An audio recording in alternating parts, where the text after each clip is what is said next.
their skill sets. Our show is about that, creating that awareness for them, but also giving them that feel good factor and that self-belief where we kind of talk about core beliefs of individuals that maybe I'm not good enough because one person has said I'm not good enough, but that isn't always the case. People tend to kind of follow the route of assumptions based on talk about core beliefs of individuals that maybe I'm not good enough because one person said I'm not good enough, but that isn't.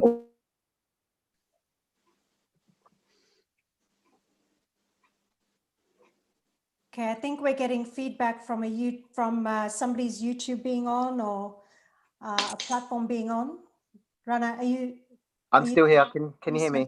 Yes, I can. Okay, so while we have this natural interruption, what I thought, Kirit, would you like me to translate into Gujarati a little bit of what we're doing here before we move any further?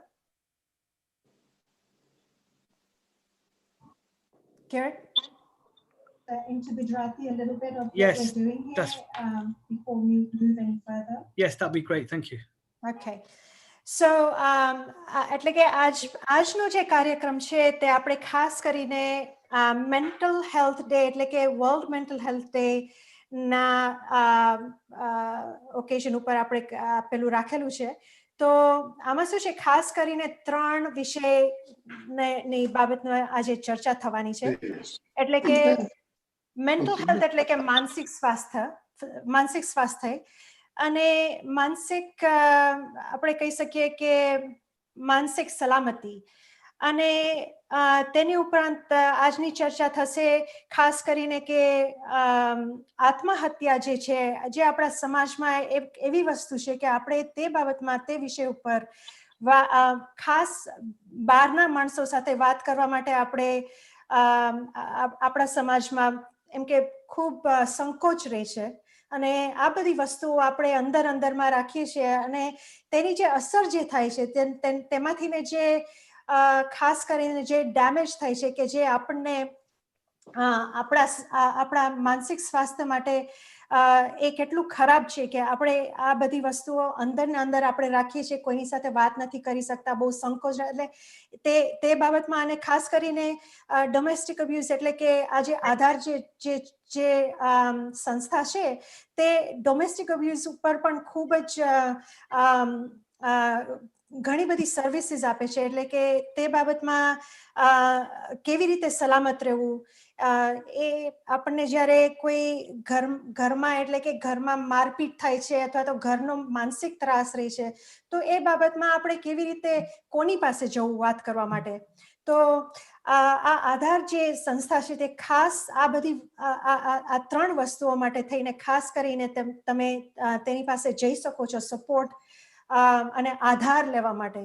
તો અત્યારે જે રાણાજી છે એ પોતે એક artist છે, પોતે એક musician છે, એટલે કે સંગીતકાર છે અને તેમને એક ખાસ એમની દૃષ્ટિકોણ છે કે કોઈ બીજા કોઈ પણ આર્ટિસ્ટ હોય અથવા તો કોઈ સંગીતકારો હોય કે કોઈ જે કોઈ મ્યુઝિકમાં હોય કે કોઈ પણ આર્ટ્સમાં હોય તે લોકો આવી અને મેન્ટલ હેલ્થ એટલે કે માનસિક સ્વાસ્થ્યને આપણે કેવી રીતે સુધારવું આપણા સમાજમાં તે બાબતમાં મ્યુઝિકનો ઉપયોગ કેવી રીતે કરવાનો અને જનરલી આપણે આ બધી વાતુઓ કેવી રીતે ખુલાસાથી આપણે વાત કરી શકીએ છીએ, કોની સાથે કરી શકીએ છીએ, તે બાબતમાં આજની ખાસ ચર્ચા છે. અને જે સરોજબેન છે તે તેમને પોતાનો એક પોતાનો પુત્ર આત્મહત્યા શું કહે આપણે કે she is lost her son to suicide, તો તે બાબતમાં વાત કરવાના છે. Back to you, Rana. Sorry, I get a little moved in getting present to your story, Saroj. Rana, back to you.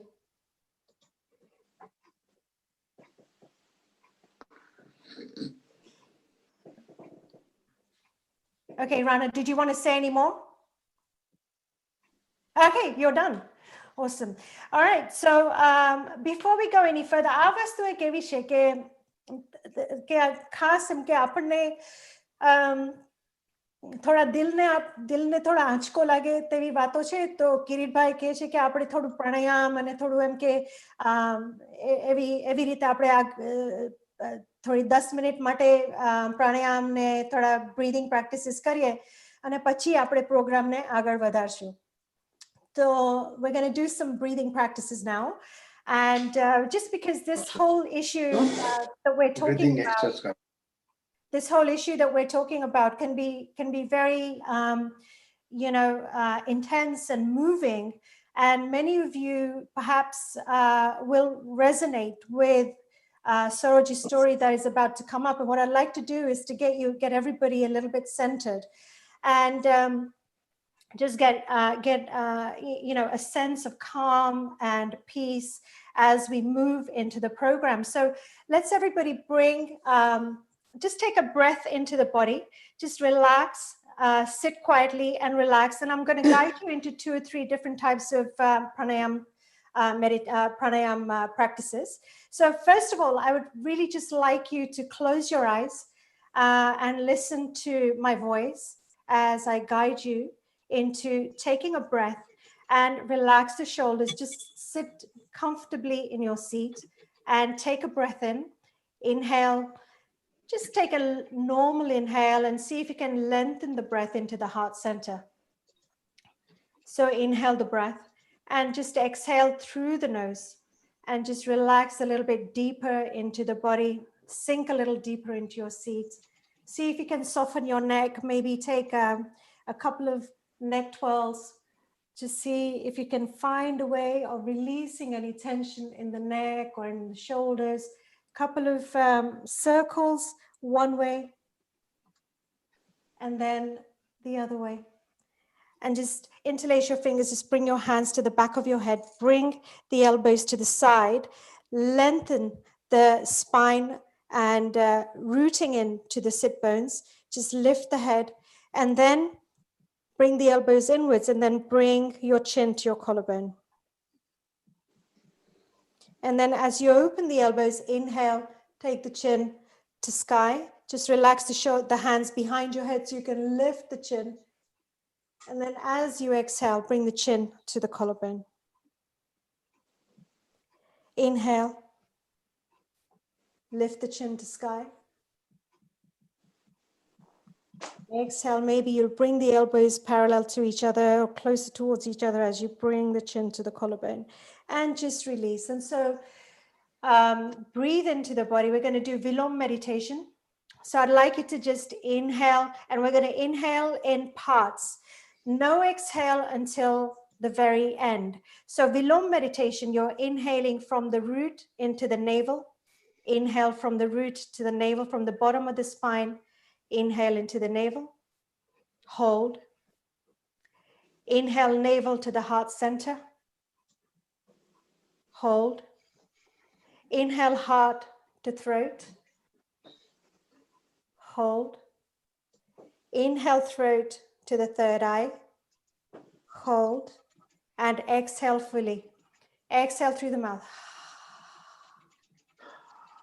Beautiful. Inhale root to navel. Hold. Inhale navel to heart. Hold. Inhale heart to third eye, to throat. Hold. Throat to third eye. And hold. And exhale all in one go. Beautiful. Again, inhaling root to the navel. Hold.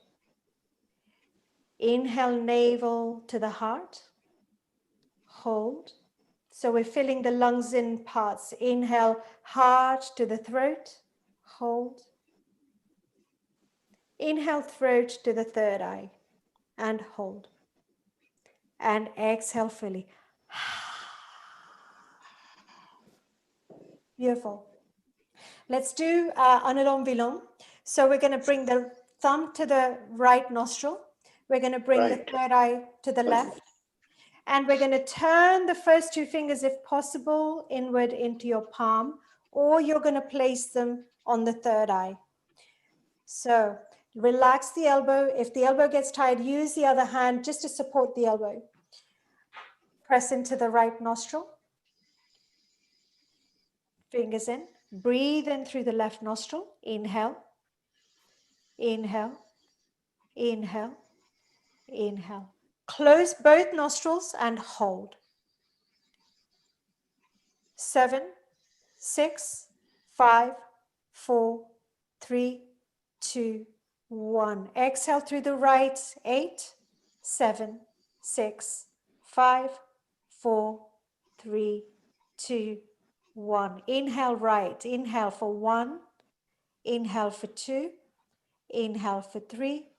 Inhale for 4. Close and hold. 7, 6, 5, 4, 3, 2, 1. Exhale left. 8, 7, 6, 5, 4, 3, 2, 1. Inhale left. Inhale for 1. Inhale for 2. Inhale for 3. Inhale for 4. Close and hold your awareness to the third eye or to the crown.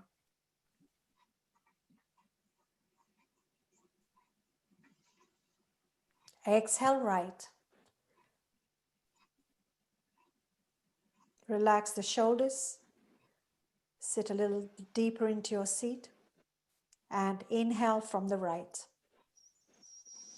Draw the breath in slowly, smoothly, in equal parts. Keep lengthening the breath and close and hold. Just allow the awareness to be still.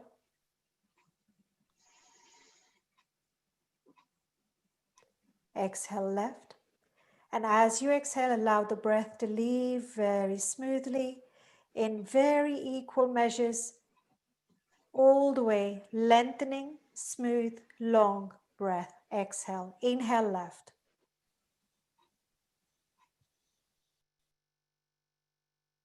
Relax and close both nostrils and hold.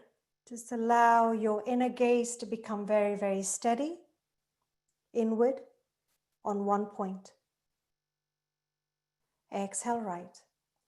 Allow the breath to be very calm.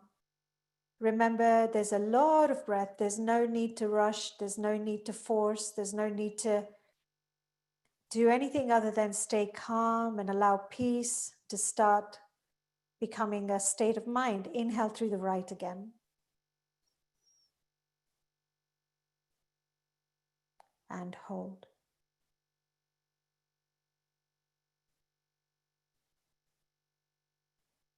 And slowly, smoothly, long exhale through the left.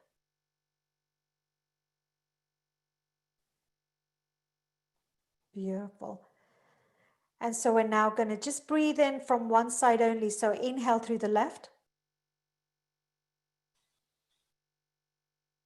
Close and hold. Anta Kumbhak. Exhale through the left again, same side as you inhaled. Close and hold, Bahya Kumbhak.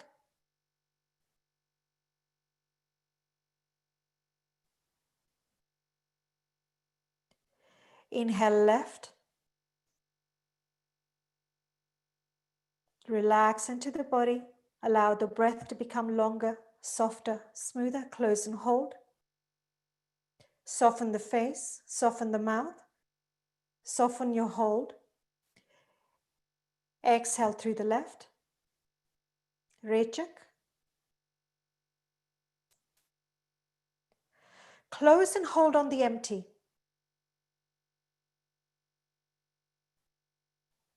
This time open right, inhale right. And relax into your breath. Allow the breath to be nourishing, nurturing. Draw the breath a little longer. Close and hold.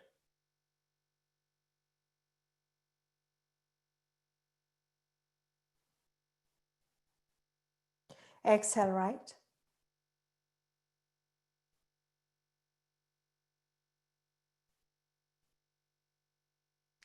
Close and hold on Bahya Kumbhak, external Empty breath.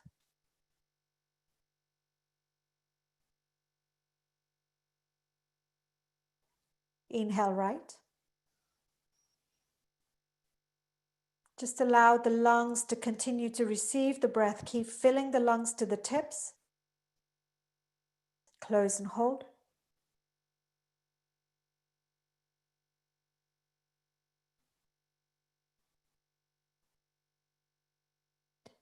And release the breath through the right again. Let the length of your exhale be very, very long, very soft, very smooth, calm and peaceful. Close and hold. See if you can sense the calming down of the conversations, internal conversations, the chatter of the mind, and release the hands. Inhale, normal breath. Beautiful. So we're going to move now to Maya. And Maya, I would like you to talk about Maya 24 film, and tell us a little bit about your work, and especially with Saroj and making this movie. Over to Maya. Is she there?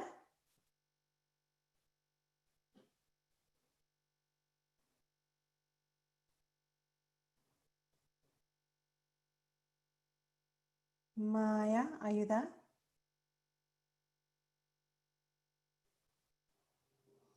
Okay, Kirit, please help. Do we have Maya with us? Yes. Hello.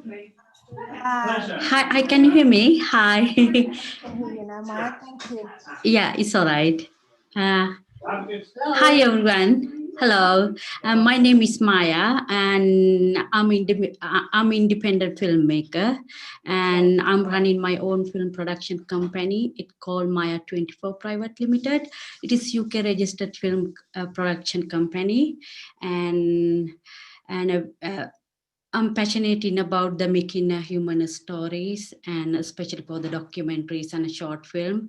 And very recently, we finished the Break in the Silence documentary series around the mental health. And one of the stories, the Saroj story, direct to my son. And yes, we are passionate about working with the new people and organization. And I'm so pleased, just I finished Breaking the Silence documentary series. And today I launched one of the stories called An Unapologetic Shift around the mental health and who lost someone life. And yeah, that's all. Beautiful. Thank you for that introduction, Maya. Is there anything else that you'd like to share? You work with Saroj on the film, did you? Yes, and I think we finished that story, and we finished in 2018, and this year we launched direct to my son, and I think I've been there, and how we met in one of the charity event, and a mental health charity event. That's the time I heard Sarot story, and then I've been there so many times to get to know them, and especially with the Sapna and Saroj daughter. And yeah, and we trust each other. As a filmmaker, it's a little bit challenge for me, especially for this subject, to get to know the people and close to them, especially for as a filmmaker. And yeah, finally I done, and I turned under the few stories, and I'm hoping to in the future to work with so many organizations and related to, the health side, especially for the mental side, any kind of inspiration documentaries. And because as a filmmaker, I notice that's the way we can reach out so many people and who are suffering in silence. Tell me a little bit about what struck you in working with Saroj in particular, with regards to her experiences, her issue. What were your takeaways from making that documentary with her? Yeah, it's a little bit close to my heart also. Then I thought, and as a filmmaker, I have a responsibility to do and reach out to about the mental health, and it is really heartbreaking, especially for the, I noticed there are so many people when I did the research about this mental health, and then I noticed there are so many, especially there are some of my colleagues and friends and who's suffering for the mentally and who can't talk with their parents, and then I thought that's the good way to do the Saroj stories and and bring them up to spreading message and break the silence, and I want to make inspiring their story to other parents and knowledge about the mental health and educating especially for the parents, and and recognize for the symptom of the mental health, and yeah, that's where I think it's really work out. And after I'm launching the 3 documentaries around the mental health within the British South Asian people, and there's so many people reach out, and so many people came to me also, and just try to make them to open up and make them to relax to talk them, and most of the people they thinking, the mental health or depression, it is like a private matter that they keep themselves not to talk anyone. But the most of when I researched that mental health, especially for the British South Asian people, then I noticed most of the people and afraid of to talk about their feelings because of they think other people will judge them, and that's the biggest problem to. And then I thought, and I just better, I'm so pleased for the Saroj stories. Look at how she's sharing her personal story, very private and emotional and personal story with us, and then make other parents to open up and keep an eye for their children, what's the going on in the house, and recognize their symptoms. And that's all. Thank you for sharing that amazing work that you're doing. Oh, thank you. Saroj, I would like to invite you to unmute yourself and to share, what that has you share your story. And as you're sharing your story, what have you found, has been showing up as you're going around sharing, your experiences with the community? Firstly, I'd like to say thank you for having myself and my daughter here on the show today, and a big thank you to Kirit and yourself and to our beautiful Maya.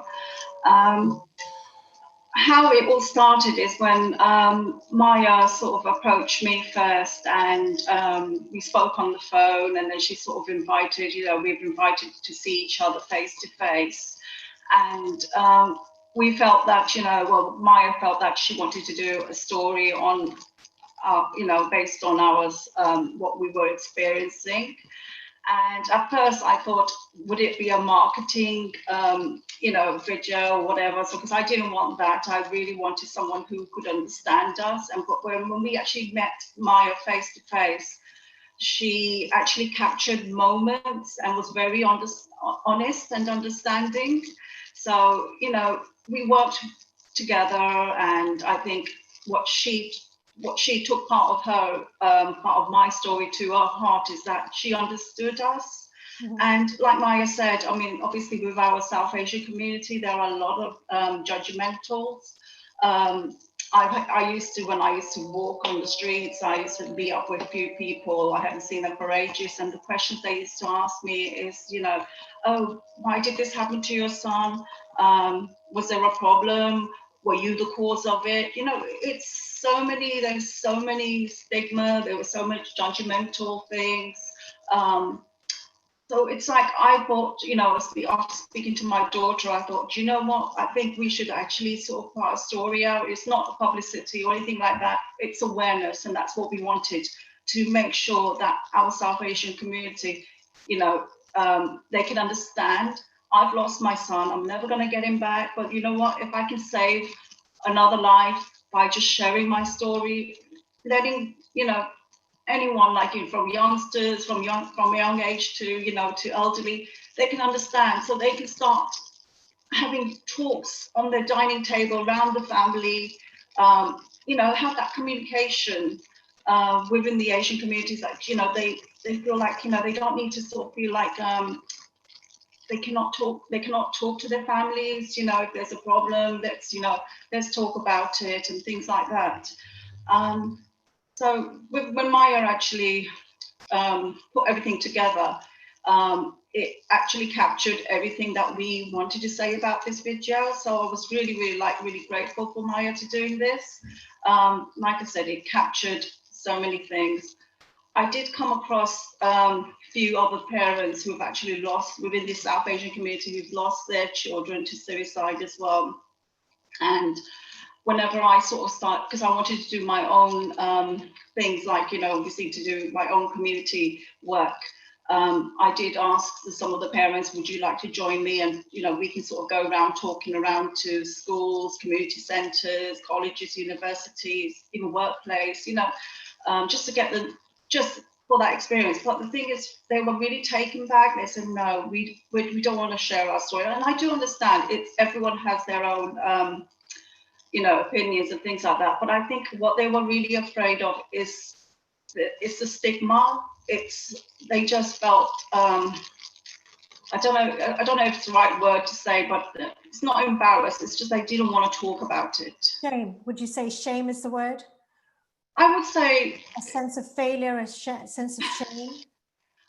You see, it's really hard because I don't want to really diagnose the words, but it's like they didn't feel right to talk about it because they didn't want the community or the family members to sort of, put them down.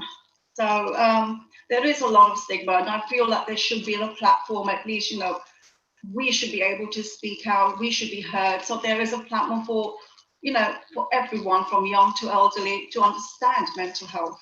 Yes. So thank you for sharing that, Saroj. When did you actually lose your son? How many years are we talking now? How long ago was this? How old was the time? Yeah, it was 3.5 years ago. So 16th of April, 2017. So it was just really 3 years ago. Yeah, 3.5 years ago. Not every day is a challenge for us. It's not easy. How old? I can imagine. I can completely imagine that. It never. I mean, one doesn't know how you move forward from that. It's clearly a challenge. So, how old was he at the time? He was 19 years old, going on to be 20 the following month. Okay, so he was at university, or? He was at university studying. He just showed a very happy personality. Nobody noticed there was something wrong with him because he would hide. Obviously, he must have hidden things, but it's just that we felt like he would come home and just start laughing, joking with us. We didn't notice any personality changes. Yes. He did go quiet for 1 or 2 days, but then I just thought, it's probably university things. If there was a problem, he would have reached out. That's why I kept on thinking. Yes. Yeah. Yes, and that's the other thing, isn't that's one of the issues that people have in a situation like this as a family member, that you think, but he seemed normal.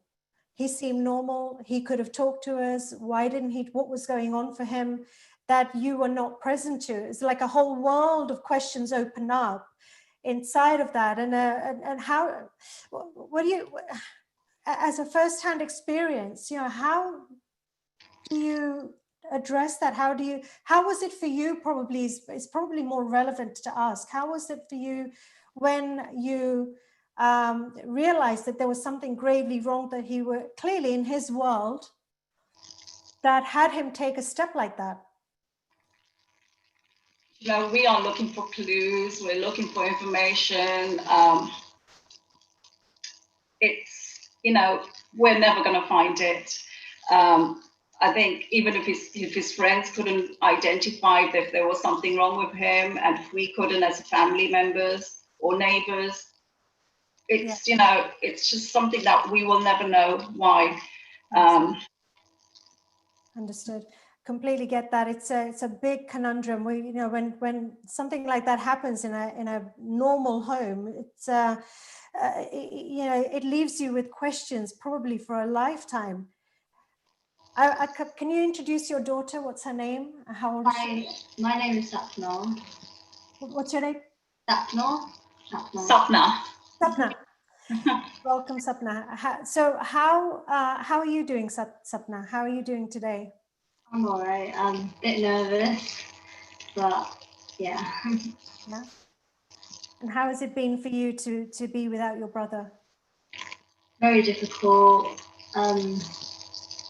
Like, it's so hard to find friends because it's not a thing that you want to talk about to others. So I was quiet, so with my friends. So, yeah. So do you feel that it's because people don't resonate with what your experience is? They don't understand. What is it that has you not talk about it?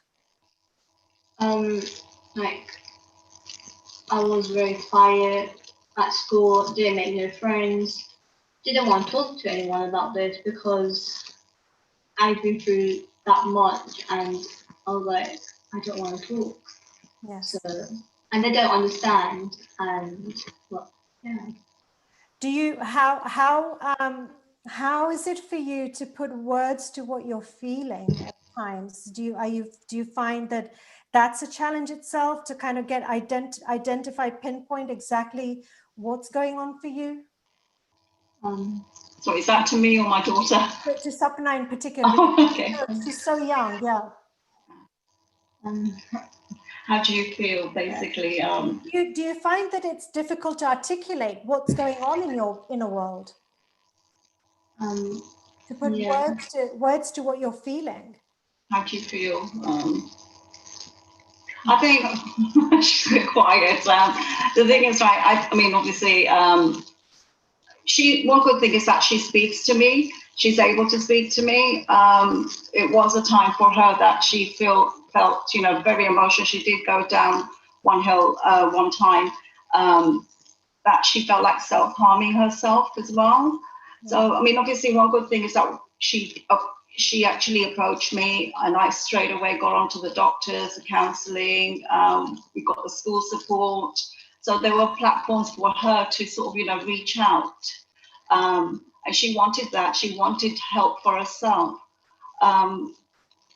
One, because obviously she's going through a grievance process. And I think what it is also, she stopped communicating with her friends. She started, isolating herself from others. Would you say that? Yeah. Mm-hmm. Amazing. So it's incredible to, have the courage, Sapna, to join us and, to actually engage in this conversation with the intention to actually share your experiences, but to also to take on that there's a healing for you to undertake, and to undertake the journey of healing for yourself. So really, I mean, to say congratulations or to, proud of you and so stuff, it sounds a little patronizing, because it is just so immense what you guys are confronting on a daily basis. Suresh, what do you find what is your structure for support in dealing with this? Do you have a structure for support? Are there people, organizations that you avail of to help you to tap into? Definitely. I actually attend a very good a support group where we actually meet up either via Zoom, because obviously COVID-19, but there used to be every month we used to meet up and we used to talk about mental health.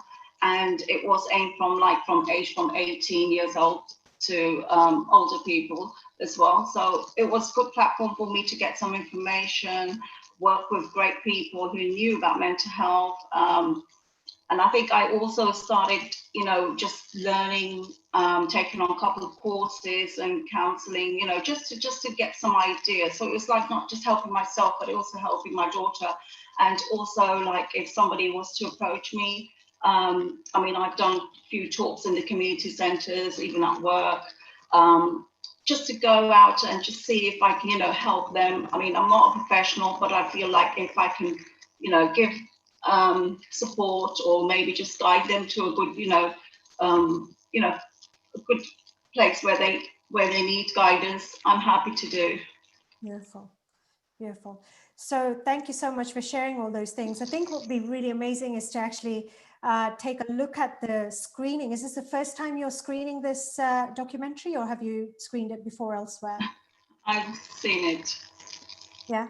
Well, so let's do that. I'm going to hand over to Indrani or Kirit to share the documentary now. Please, everybody, please mute yourself.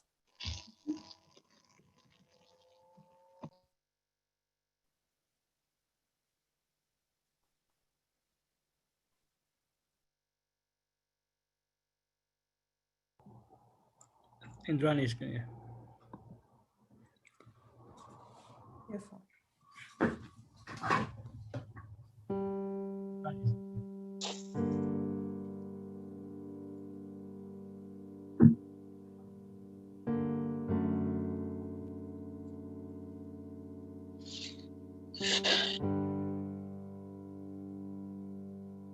I think about him all the time.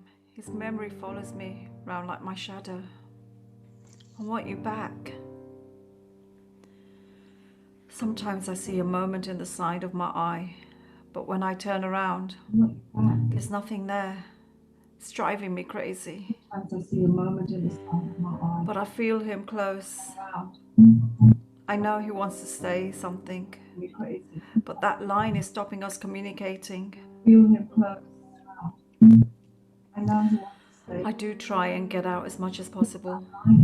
The more I sit at home, the more I think about what happened. But there is no escaping the memories. I carry them with me. I feel guilty if I don't think about him constantly. I hide it well from everyone. I'm okay. Really, I'm not. I cry alone because I don't want to share. 5 days after my marriage, seemed like I've married a stranger. Things started going very, very difficult for me, and started intaking a lot of alcohol, and that's when the abusive started happening. When I say abusive, it means like verbally and physically. Sometimes I ask myself, why did I put him first? I had to, because I thought about my parents. I didn't want our Asian community sort of, you know, labeling them, saying that your daughter just got married and already a broken marriage. So I thought to myself, I need to stay in this marriage. But it didn't get easier. I was pregnant and the abusive still carried on. I was getting really mentally affected. When my son was born, as he was growing up, he watched his dad do this to me, and his father sort of just kept on drinking. When my daughter was born, things weren't that easy at all. Still the same thing happening. Her brother used to sort of just take her away to the room just to protect her from seeing the abuse that's happening to me. And then later on, their father sort of just kept on brainwashing the children. It came to a stage while in my marriage that I had to get out of this situation, not even thinking about my children. I went to a busy road. I just felt like I wanted to end my life because I just couldn't continue. I was really, really mentally affected. But just then, I don't know what happened. Someone out of the car really sort of horned really loud. I don't know what happened. I didn't even cross the road, but it's just sort of really sort of got my attention. What am I doing? Why am I here? What about my children? What's going to happen afterwards? And I knew I had to stop myself. One day, I think it just got really enough that, you know, what's going to happen afterwards? It just happened again, the physical, and I just had to call the police just to escort him away. And I knew that that was the end of my marriage. And I just had to call the police. It was Easter Sunday. And I knew that that was the end of my marriage. 16th of April 2017. It was Easter Sunday. My son decided to take his own life. Being a single mom, it's not easy, but having your child saying that, you know, Mom, you're not a mom alone. You're a father, you're a brother, you're a sister, and a best friend. It means the world to me. I know I'm doing something right. What hurts is that if I'm all these things for Sapna, there shouldn't have been a reason for my son to leave either, because I know he loved us. Even the day he decided to take his life, he was so organized. He left everything, like instructions, his passwords, his details of what everything should be. He didn't want us to feel like, you know, we won't be able to manage. Even in his suicide notes, he kept on saying, Mom, please don't blame yourself. I'm so sorry. He's written to someone saying, you are so beautiful and I'm going to be with you always, and that's my promise. I think it's been very difficult for us. It's a journey, but it's not.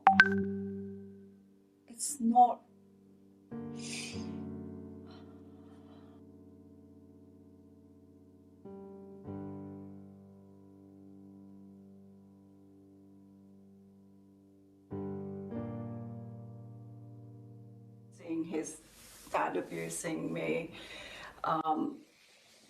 he found that very difficult to understand, and he couldn't be able to stop what was happening. I think he was hurting himself a lot.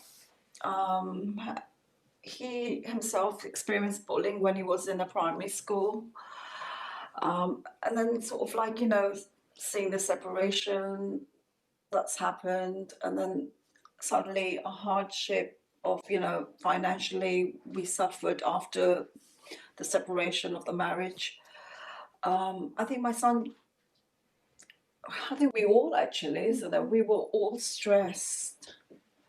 We just weren't coping well.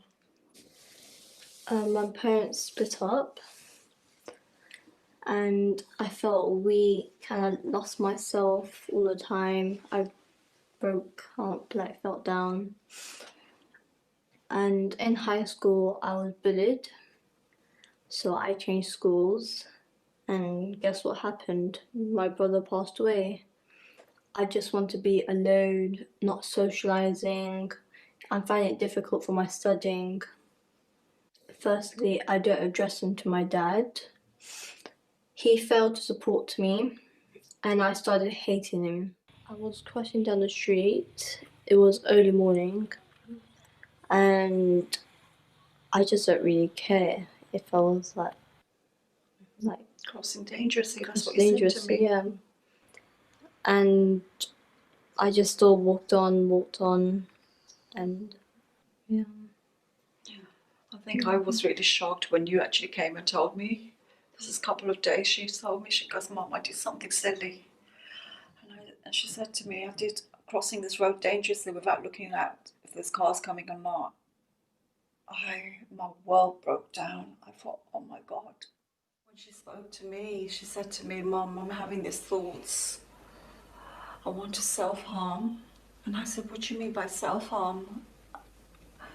She goes, I want to cut my arms.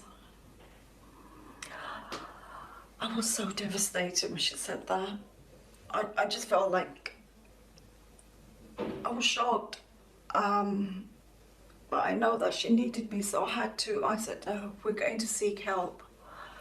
So we spoke to your school, we spoke to the doctors, we spoke to counselling, and we all worked as a team. I've got to be a stronger person here. Forget about my depression, let's just focus on her. And I had to be that person to help her. But as a mother, I would do that. But you know, you need to get this fear out of you. Like you said, you will never leave me. And I've kept my promise to you. I want you to keep your promise to me. Yeah. I was suffering a lot of anxiety after my son passed away. I couldn't go back to work, so I stopped work completely. I think stress was just coming on. When Sapna actually went back to school, it was difficult for her. She couldn't socialise. I think we were afraid to go out, even though I had medication for antidepressant. It's so difficult because you don't feel the same, and your emotional just sort of mixed up. Financially wise, my family did help me with little, but it wasn't enough.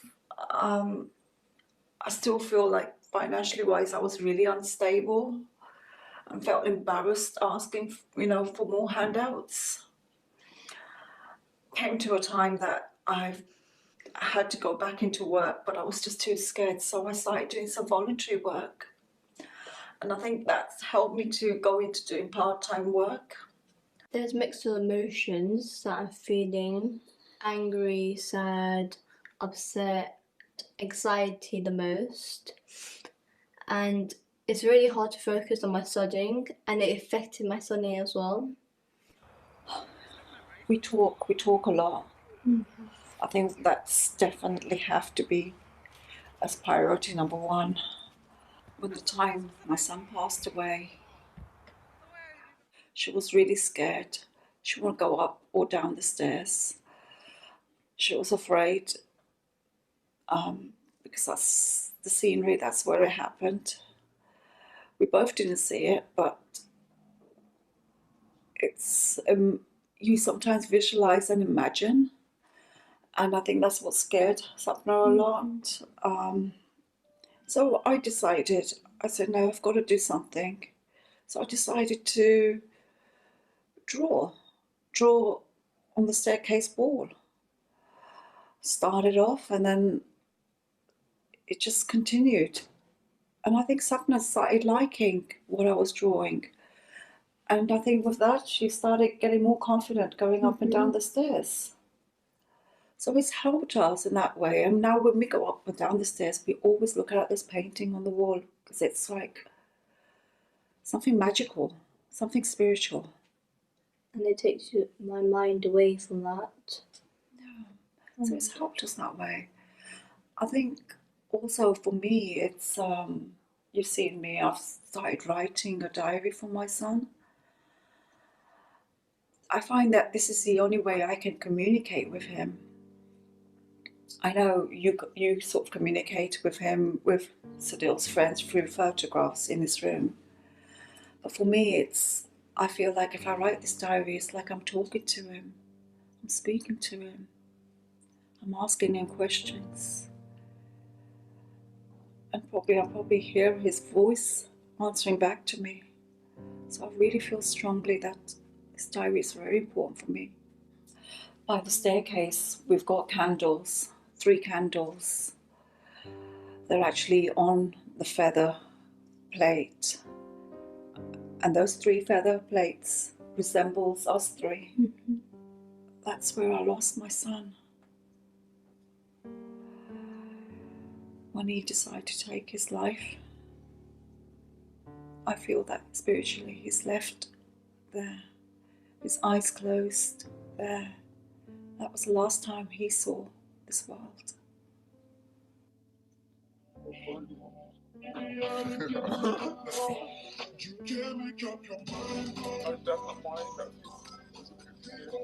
you remember your 40th birthday that Shakul made a voice recorder?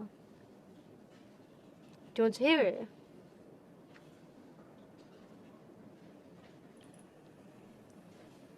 Mom, they say 40 is the old age of youth. However, with you, youth never dies. You always find new ways to invent fun in many spontaneous ways. The best thing about the future is that they come one day at a time, and we all know throughout each of those days, you've given us the best memories that we can cherish until our last breath. Mom, we may argue, but at the end of the day, I love you. Everyone is here for you on your special day. Don't let anyone bring you down. Keep that smile on your face, and you always look 21. Oh my God. Do you remember yours? Oh Yeah, yeah. let's hear that. Hi, Mummy, you're getting old now, and I have to take care of you, okay? I will always love you and take care of you. I will help you open your presents, Mom, and if it's pink, it's mine, okay? Happy birthday, Mom. I love you. You're the best. Oh, I love you, baby. Love you too. One of my best one is he came home to surprise me, and the one he surprised me was the Lego movie game, and I was so happy and excited. So we played that game and we bonded in this game, and I loved it so much. That was my best. Do you know, we had really good times with him. We used to do lots of barbecues here as well. Yeah, I still remember the days. That was like all cousins gathering around, and we had fun. What's he trying to Remember do? this one here? He's trying to push me off here. Yeah. He succeeded. No, excuse me. I almost fell down. Yeah, but you know that he is going to hold on to you anyway. Oh, this is a time when I did this to your hair, and then he said to me, "No, Mom, can you do my hair just like you know, Sapna?" And I said, "Oh, okay." See, look like a real girl there. Yeah, I remember this picture. You two were trying to push me off. Yeah, I remember that bit. That was so funny. Oh God, the memories. Look at that. Oh right. Yeah, that was my best picture. Hold on, who are these? Face swap. Oh God, you and your face swap. I think the strong opinion about him that his star sign being a Taurus, he really had strong opinions on like proving to the point. He was really like interested in maths and physics. I could say he loved engineering. And building stuff. You know, he really loved building things. He was a character that, you know, a really fun, loving person. So basically, this was my birthday, sweet 16th birthday. Gift. A gift from my brother's friend. It's just a little voice captured in this monkey, and it's special for us. We did get actually emotional. I got emotional, and it all spread it around to other people. Do you want to? Yeah. I love you. Everyone is here for you on your special day. Don't let anyone bring you down. Keep that smile on your face. You were and still my hero. I love you and I miss you. It wasn't your time to go. The biggest impact in my life now is to educate myself and my daughter, to contribute positively to the world. If I was compared to my mum and dad, my dad is not in the picture, but my mum is my mum, my father, my sister, my brother, and my best friend, and she's my world. Oh, bless. I just asked God to protect my children always, but I think I lost that faith now. He took away my world. I'd like to thank my son for choosing me to be his mother. It's the best gift given to me. Not even death can take this away from me. We started getting involved with a charity, Walking Out of Darkness. It's related to mental health and suicide. We don't do it alone. We've got family and friends who join us on this walk. It's a 10-mile walk we carry out once every year. My sister's son, Sadil, passed away. You know, it's his birthday today, and for us, we want to support my sister. We want to support the charity, the cause, and just we want to mark a statement, you know, for his birthday, and just make people aware about this issue. My cousin's birthday, who would have been 22 today, and I just feel that I've been here for the past 3 occasions, and I want to carry on coming to show that that there is this illness that is basically happening, and just because you can't show the physical deformities, the illness, physical deformities, the illness is still there. A lot of people suffer from this. And I was shocked after my cousin's death back in 2017 to learn that basically it's the top killer among men under 45, and it's just changed my life really. Just really felt that I needed to support the cause.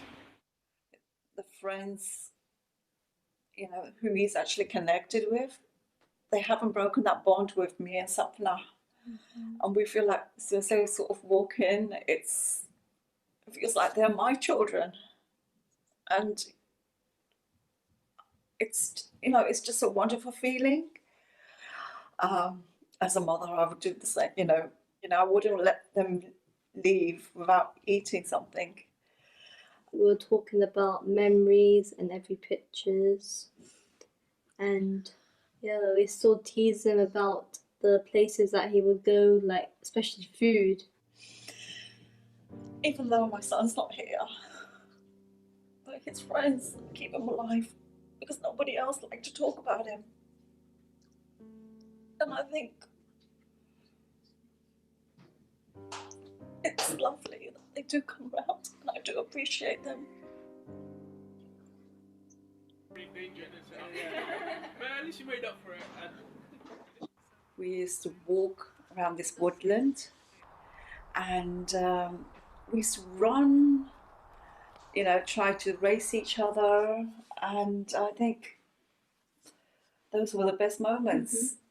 Try to recapture the memories that we shared with him there. I think with Sapna, because she wants to go into sports, she's trying to train me to run and trying to keep me fit and healthy. It's not working, but slowly. I think going to that park is having that full of memories of Sadil and trying to keep that bond. It's helped us through therapy as well. I think another way I try to keep his memory alive is when I'm alone at home, I get his aftershave and I spray just in the room so I could just smell his presence. I'm so attached to one of his jumpers. I would hug that jumper. I would have the music on and I would just sort of dance with him, that jumper hugging me. I don't want to forget him because he's my baby boy. I just want his memories to be alive. I don't want to forget him. I don't want anyone to forget him.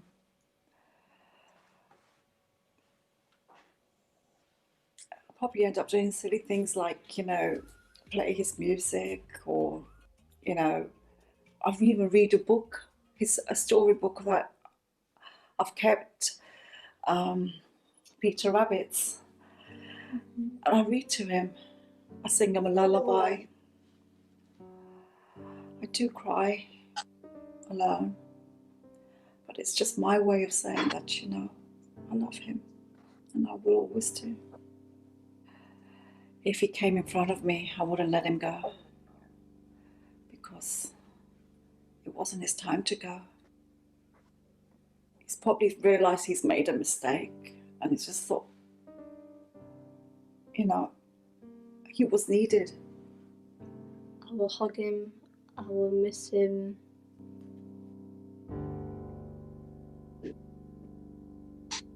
A father is supposed to be the one man in your life that will never hurt you. Don't make the same mistake as my father did. I will grieve forever, but you have a choice to learn and understand mental health. I think talking and discussing regularly to your child, it's very important. It's also important around family and communities. So let's be open and don't judge anyone or let anyone judge you. Yeah, so whenever we come here, it's not like he's gone, he's still here with us and we're still communicating with him and we can still feel his presence. So it's nice being here and feel relaxed and we don't feel like he's missing out. He's still here with us, sharing the memories with us. Sadil was a very beautiful man. I'm going to go on record and saying that he was. Yeah, he was really handsome. I'm not going to lie. He was a very friendly person. When we first met him, everyone seemed to have loved him from the start. When I first met him, I was in year 7 in primary school in Harrow. We do miss him a lot. I mean, he's not here, obviously. But we would like him here, obviously. But yeah, so we do miss him a lot, which is obviously breaks our heart that he's not here. He never showed any signs of it. Whenever he entered the room, he was laughing. He was making everyone else laugh. Like, as soon as he came into the room, you had that atmosphere of it's time to party kind of thing because he was here. But like, just even talking to him, he was never like down, sad. He would make us happy when we're like that. But we all had it in our back of our heads. We knew about mental health, but with him, nothing really came of it, thinking he was that kind of down inside, really. Make you laugh, make you smile, flirt with you. So he would flirt with anyone, like one of us, one of them, one of them. Boys as well. He just to make that person laugh, he would do that. Just go that extra mile. You wouldn't expect it to happen. And like Taz said, it is in the Asian community. It's not there. You don't see depression or mental health. It's kind of hidden away. Whereas now, this has happened. We're all more aware of it. If we see the signs for it, we want to help other people, and we want other people to know that there is help out there for you. We often come here even just to like spend time with Sapna. Like, we make her laugh. We come and we do the exact same thing that we were doing with Sadil, but with now with her. Like, she's become our little sister, and like he was our brother. She's now like a part of our friendship group, and it's just really nice to like. She's his mini-me, and we see that like she does things that he does, and like it's just really nice like remembering that. And even in this room, it's just, oh my gosh, she just made that face that he just had, kind of thing. I agree. Yeah, she laughed last month, and she looked exactly like Sadil that time. I was happy when I saw that. Just main thing is not to keep it in, let it out somehow. Even if it's a stranger on the road, go speak to them, because you never know, that stranger might be able to help you in some one way or another. So yeah, just don't keep it in, speak to someone. That's the main message. Because you've got friends and family everywhere that you can speak to, and although it is a taboo subject with the Asian community, you should be able to talk to your mum or your father or your siblings about it. I still go around thinking about him every day. It was worse when it was closer to his date of death. I would always look on my phone and think about calling him, because I'd call him a lot, I'd talk to him a lot, I'd ask him what's happening in his life. And even nowadays I think, oh, I want to go out, but then, you know, it hits me like when I've just opened my phone and I realise that he's not there anymore. Yes. Wow, look at this, guys. Oh wow, that's beautiful.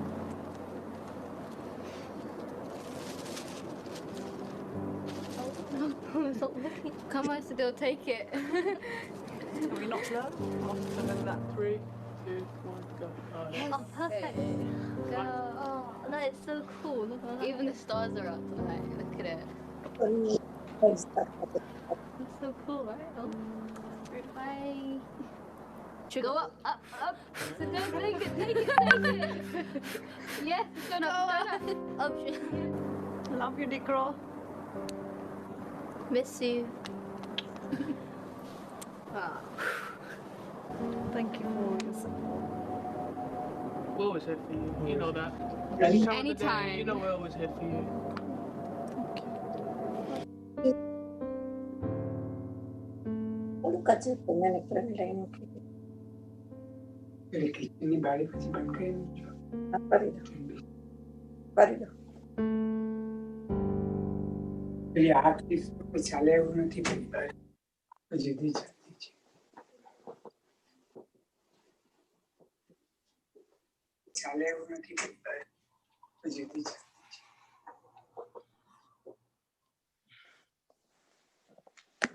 You're on mute, Smita. You're on mute.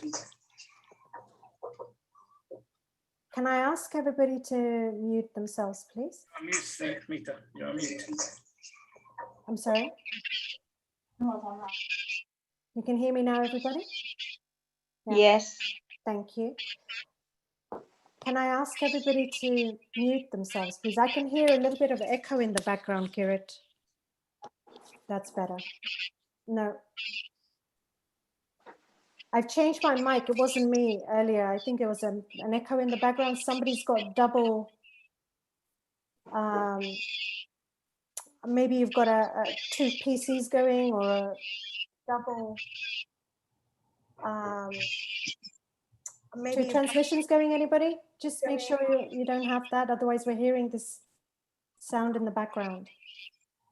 Maybe two transmissions going. Anybody? Just make sure you don't have that. Otherwise, Kirit, can you hear the sound?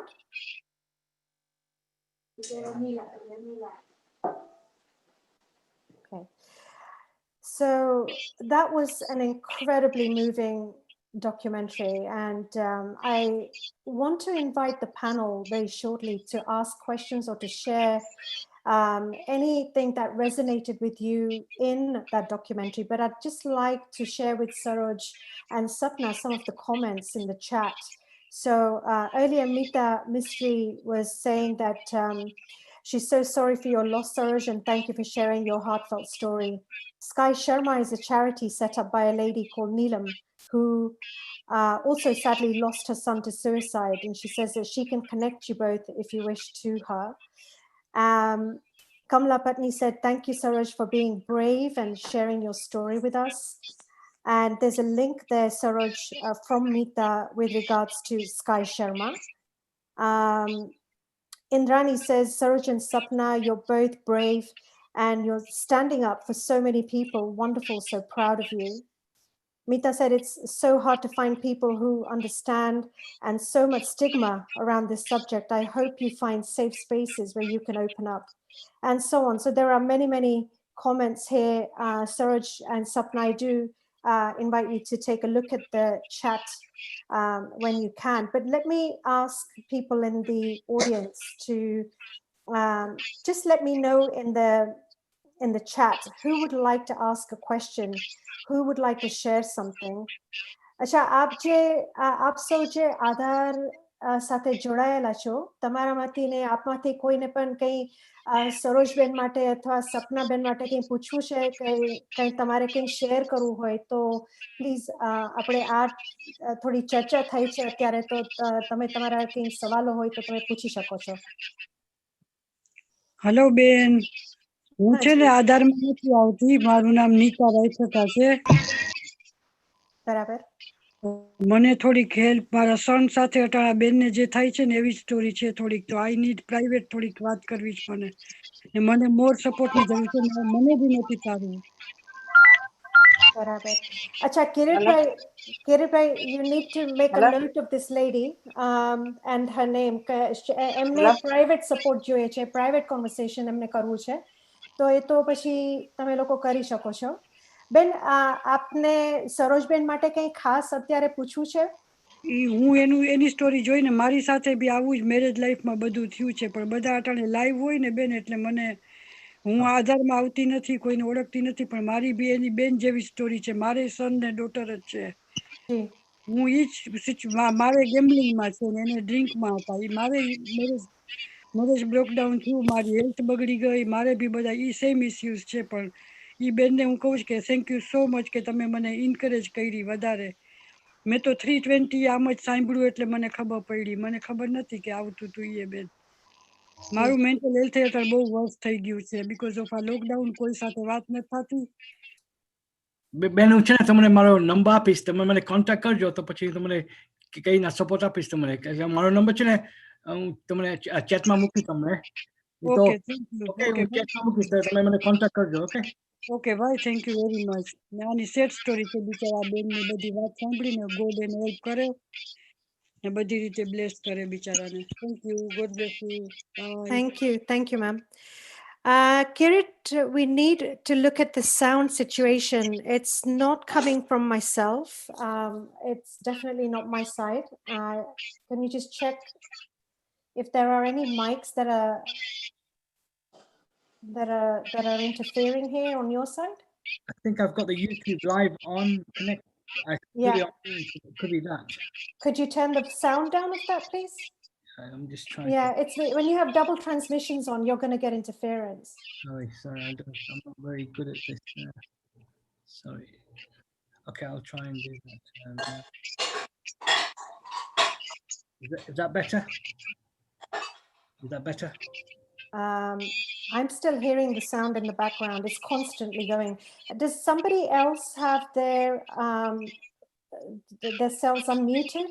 Everybody, please put yourself on mute except for the person who's about to speak. I'm going to invite somebody to speak.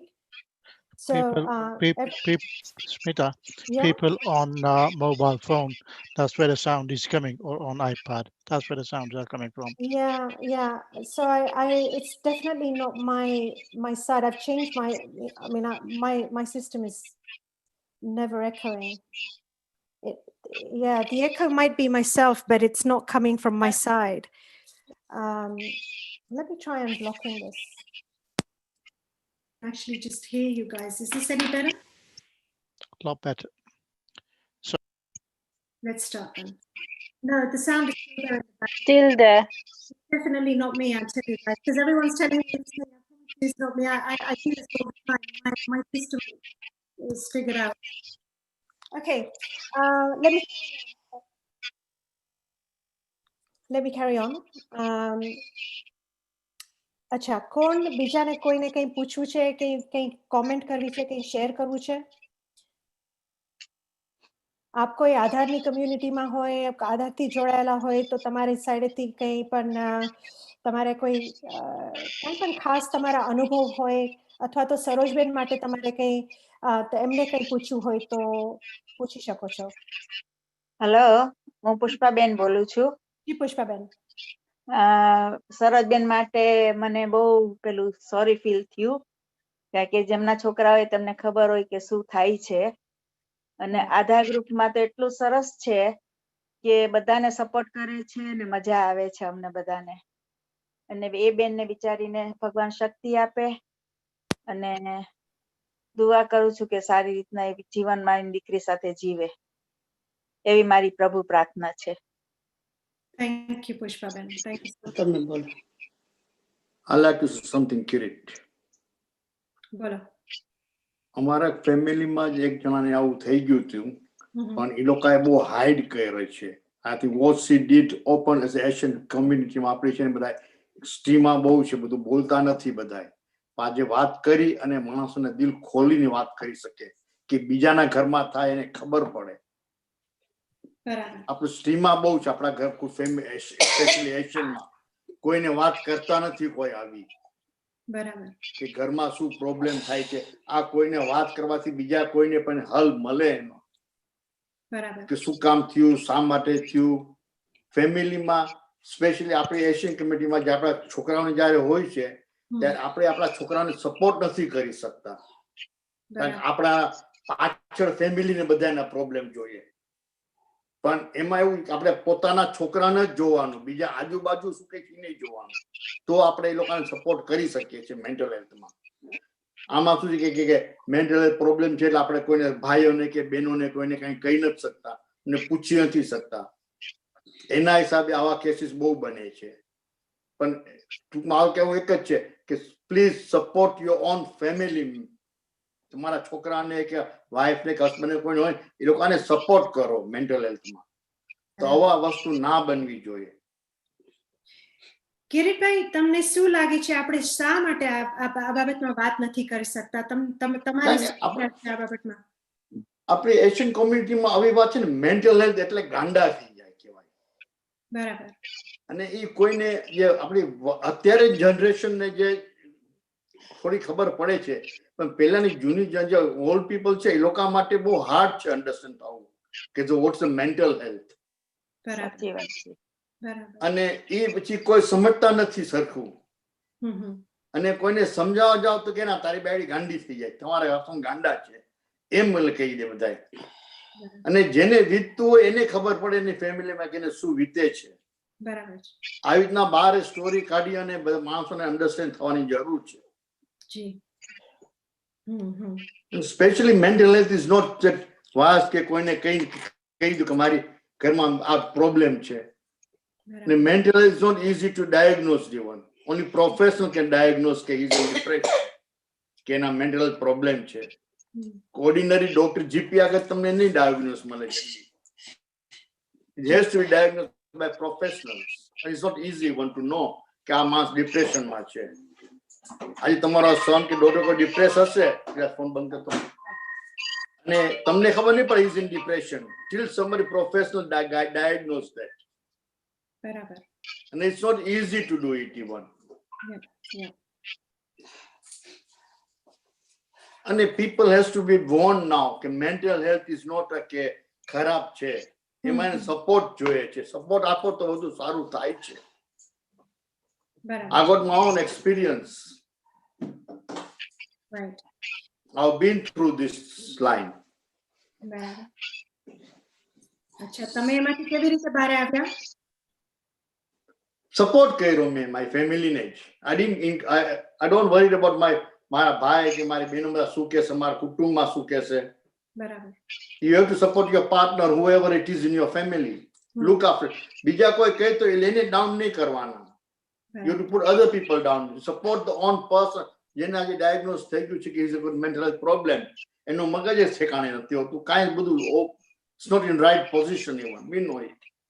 પણ બીજાને ખબર નથી ને, બહારનાને તમને કહેશે આવો છે ને તેવું કરે છે, પણ એને સપોર્ટ એ લોકોનું નહીં સાંભળવાનું, આપણે આપણું પોતાનું જોવાનું. બરાબર. અને કિરીટભાઈ, એટલું પણ આજકાલ તો ઘણી સંસ્થાઓ પણ છે કે જે આ વસ્તુમાં આપણને મદદ કરી શકે અને કોઈ જાતનું આપણને સમજણ લાવી શકે, કોઈ અમુક સ્કિલ્સ આમાં કેવી રીતે આને હેન્ડલ કરવા માટે શું સ્કિલ્સ જોઈએ છે, આપણે કોઈ નવી રીતોથી ને વિચાર કરવાનો છે, એ બધી વસ્તુઓને એમાં મદદગાર થઈ શકે એવા ઘણી બધી સંસ્થાઓ છે. એમાંનો એક આધાર જે છે, બરાબર કે નહીં? બરાબર. આધારમાં તમને પોઈન્ટ કોણ કરશે? તમે સ્ટાર્ટિંગ ડિપ્રેશનમાં આવી ગયા, who is going to tell you to go to Adhar? It's your GP. પણ GP સ્ટાર્ટિંગમાં ઇન્ટરેસ્ટ નથી લેતા. એટલા માટે You understand what? મારું કહેવું એમ છે કે સાઇન પોસ્ટ સ્ટાર્ટિંગમાંથી જ નથી મળતી. When things get out of control, then they have been signposted. When it's too late. Well, this is why we are doing these kinds of programs, Kirit, so to raise awareness. કે આવી રીતે ઘણી સંસ્થાઓ છે અને આધાર તો છે જ, એટલે આપણે પણ બીજાને રેકમેન્ડ કરી શકીએ કે આવી રીતે આવી સંસ્થાઓ છે તો આધાર છે, તો તમે એમને કોન્ટેક્ટ કરો અને જો કે તમને એમાં શું મદદ મળી શકે છે. પણ બીજા આપણે વાત કરે તો કોઈ તમે હેલ્પ કરો ને. બરાબર. કોઈ વાત કરવા તૈયાર નથી અત્યારે. પ્રોબ્લેમ ત્યાં છે. આજે બધા પોતાનું સંતાન અંદર દબાવી રાખે છે. સાચી. ત્યારે ફૂગો ફૂટે પછી too late. So, just to explain a little bit of what Kirit is saying, he's saying that the issue is that when people go through under depression, whenever people go through issues at home, there's as everyone knows, there's a massive stigma, and people don't want to talk about the issue with other people outside the family because they don't want to be gossiped about, don't want to be judged. And people immediately, when it comes in the Gujarati community or many of the Indian communities, mental health as such is seen immediately as craziness. It's crazy behavior. It's like madness. So there is a massive judgment attached to any form of mental health, any form of dysfunction that comes from emotional or mental health. And so there's this absolute closing down of sharing with the outside world, just because people don't want to be talked about, they don't want to be judged, and they want to give the impression to the outside world that everything is okay. So they try and deal with it internally, but often they don't have the wherewithal, the skills, to be able to take on and tackle these very, very deep, profound issues. So the point we're talking about is that we need to talk more about these types of issues. And I'm explaining that now, of course, that there are organizations such as Adhar that are available, many, for free, that are available that we can reach out to. You need to be able to somehow either be able to use the internet or ask somebody to look it up for you.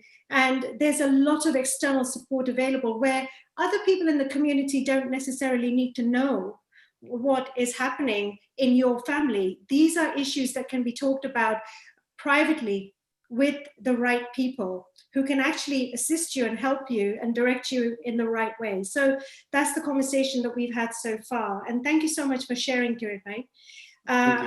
Is there anyone else who would like to who has a comment that you would like to make, or perhaps Saroj Ben, perhaps address something to Saroj Ben, એમને કંઈ પૂછવું છે કે એમના experience ઉપરથી કંઈ તમારે કંઈ ખાસ જાણકારી કરવી હોય તો maybe pose a question to Saroj Ben herself, see if there's anything that you can ask her relevant to her experience. Can I come in, Smita? Yes, please do. Yeah, first of all, let me introduce myself. I'm the local councillor, Councillor Adhar Govind. Kiritbhai તમારું iPad જરા mute કરી દેશો ભાઈ. Okay, I'll start again now, Smita. First of all, I'm the local councillor, Councillor Adhar Govind. First of all, I'd like to thank the Adhar, the whole project, the whole this project that has been set up. Congratulations. Well, I'm not going to say congratulations. Brave to Saroj Ben and her daughter as well for coming out openly now. This has opened our eyes as well. And like Kirit Bhai was saying earlier, there are assistants out there. We can assist or we can guide in the right direction. Police are there to listen to the mental health issue. They have dedicated officer, then that can assist you. If there is a language barrier, this is where Adhar comes into the equation. And there are various other organizations as well who can assist. And Kirit Bhai saying there's no one there to listen. And I can assure you, Kirit Bhai, that there are people out there who will listen to the needs of individual cases. Indeed. So we are happy to assist. If anybody, go to your local councillors, local authority, irrespective of which ward you live in. They will assist you or they will guide you in the right direction. Yeah, I like to say one point in that. You are right, there is a help there. But how can we say people, this is you got this, if you got this, please go there. But that is not there. You don't know you got a mental health problem in your family. Who is the person to tell you to go there? People doesn't need that help at the moment, but when they need it, it's not time to. Nobody points there. Kiribai, I don't know what area you live in. Smita, with your permission, I'm going to say this on air. Yeah, Kiribai, if you got a problem, all the councillor informations are on the city council website. You'll get all the contact detail, either telephone, email, and I can assure you, my fellow co-councillors, everybody else will guide you in the right direction. Yes, they will listen to you first. Until they don't listen to your story, they can't guide you. So they have to listen, and the person have to be brave enough, just like Saroja has done, and her daughter or her family. That is the only way that can be done. Yeah, this is what I mean. It has to be publicized more. If these things happens out there, there is the help. But totally, nobody will dig into it. You don't know if depression is so bad. You don't know a person is depression is having this mental health problem. You cannot judge for your family members. No, you it's a cannot professional who can tell you this is in depression. Agree with you. That's the hard point. When it comes to when it becomes worse, that's the time you start looking for the help. Totally agree with you, Kirit Bhai. And the point is that the information is out there. If you go into city council, information is there, but when it's too late, we need to more publicize that this information is here. If you get this sort of problem, example આપીને લોકોને વાત પહોંચાડવી પડે છે. Example નથી મહિલા કોઈને. happy to take your issue with the permission of Smita and Adhar Project. Thank you. I think there's good points there.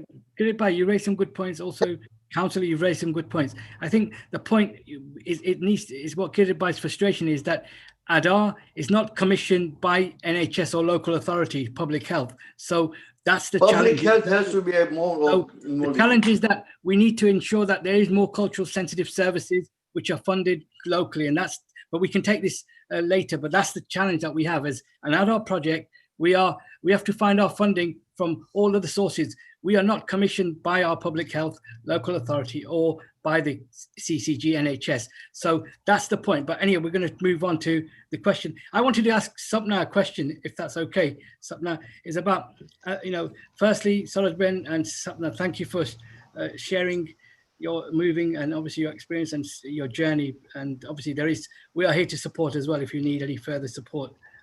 But Sapna, the question as a young person, how can we start to have conversations around mental health with young people? This is something that, if you feel happy to answer that question. For young people, when they talk about it, they feel like embarrassed and ashamed because it's like they don't want to talk about it.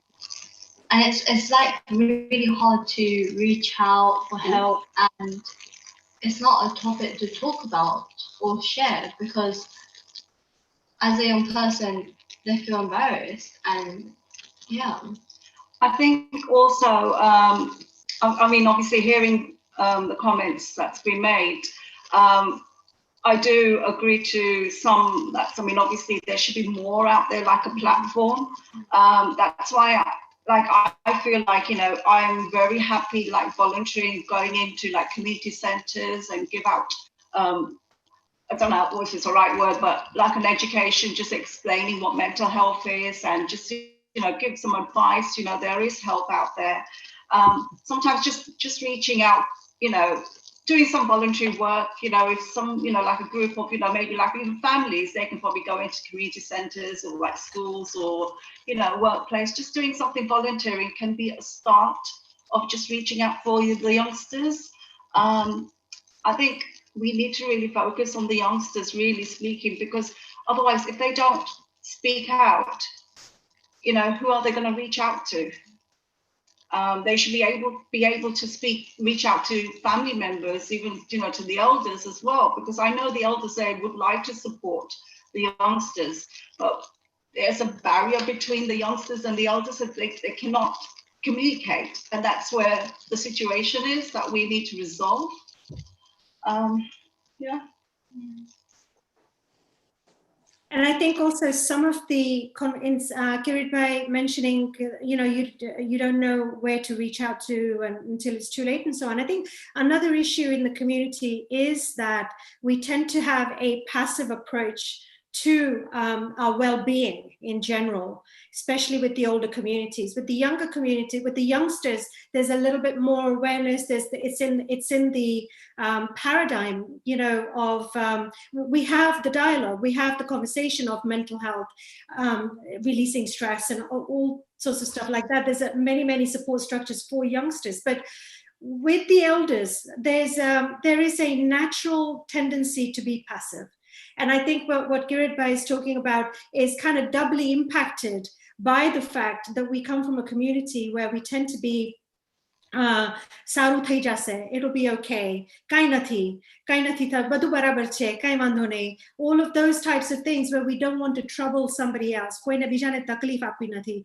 So as a result of that, we keep a lot of things inside. And until the impact manifests into outward symptoms in how we relate to other people. Like આપણા સંબંધમાં આપણે બીજા સાથે જે રીતે આપણે વાત કરીએ છીએ ને એમાં ફરક એમાં ખૂબ જ એમ કે પરિવર્તન આવી જાય છે ત્યાર સુધી આપણને ખબર નથી પડતી કારણ કે આપણે એવા આપણી સંસ્કૃતિમાં એવું છે કે આપણે એકદમ જ બધું અંદર રાખવાનું કે ના કઈ વાંધો નહીં બધું બરાબર છે કઈ બધું કાલે સારું થઈ જશે કઈ વાંધો નહીં આવું તો હોય આવું તો લાઈફમાં હોય આપણા સંબંધમાં કોઈ આપણને ઘરે કઈ મારપીટ થતી હોય તો એવો ત્રાસ હોય તો એ તો ચાલતું રહે એવું બધું આપણી સંસ્કૃતિમાં હોય છે સો એના માટે આપણે થોડું ધ્યાન રાખવું પડે કે ના એવું હોય એ બરાબર નથી એટલે કે આપણે જે પેલા સહન કરી શકતા જે સહન કરવાનું આપણું જે પેલું સંસ્કૃતિ હતી એમાં એક સહનશીલતા એક સારી વસ્તુ છે પણ એમ કે એની અસર ઘણી વખત કઈ સારી નથી હોતી. The impact of that is that it results in emotional and mental imbalances. So barabar ke nahi, who wants to respond to that what I just said? Can somebody agree with me, disagree with me? Saroj, yes, I agree with you, Kirit. Yeah. And Saroj, I agree. I've been through this thing, that's why I said I agree. Right, good. And Sarojben, would you tend to agree with that sort of approach? That's how we're inherently brought up. I think that is the situation, and I do agree what you're saying. But then we have to find that resolution to resolve it. And that's why I keep saying, I mean, I did one for our Patel community in London. I did actually go out in the community centre and we sort of talked about what my situation was. And we sort of and there was a lot of elderly people there and basically just educating them to, make them understand what mental health is.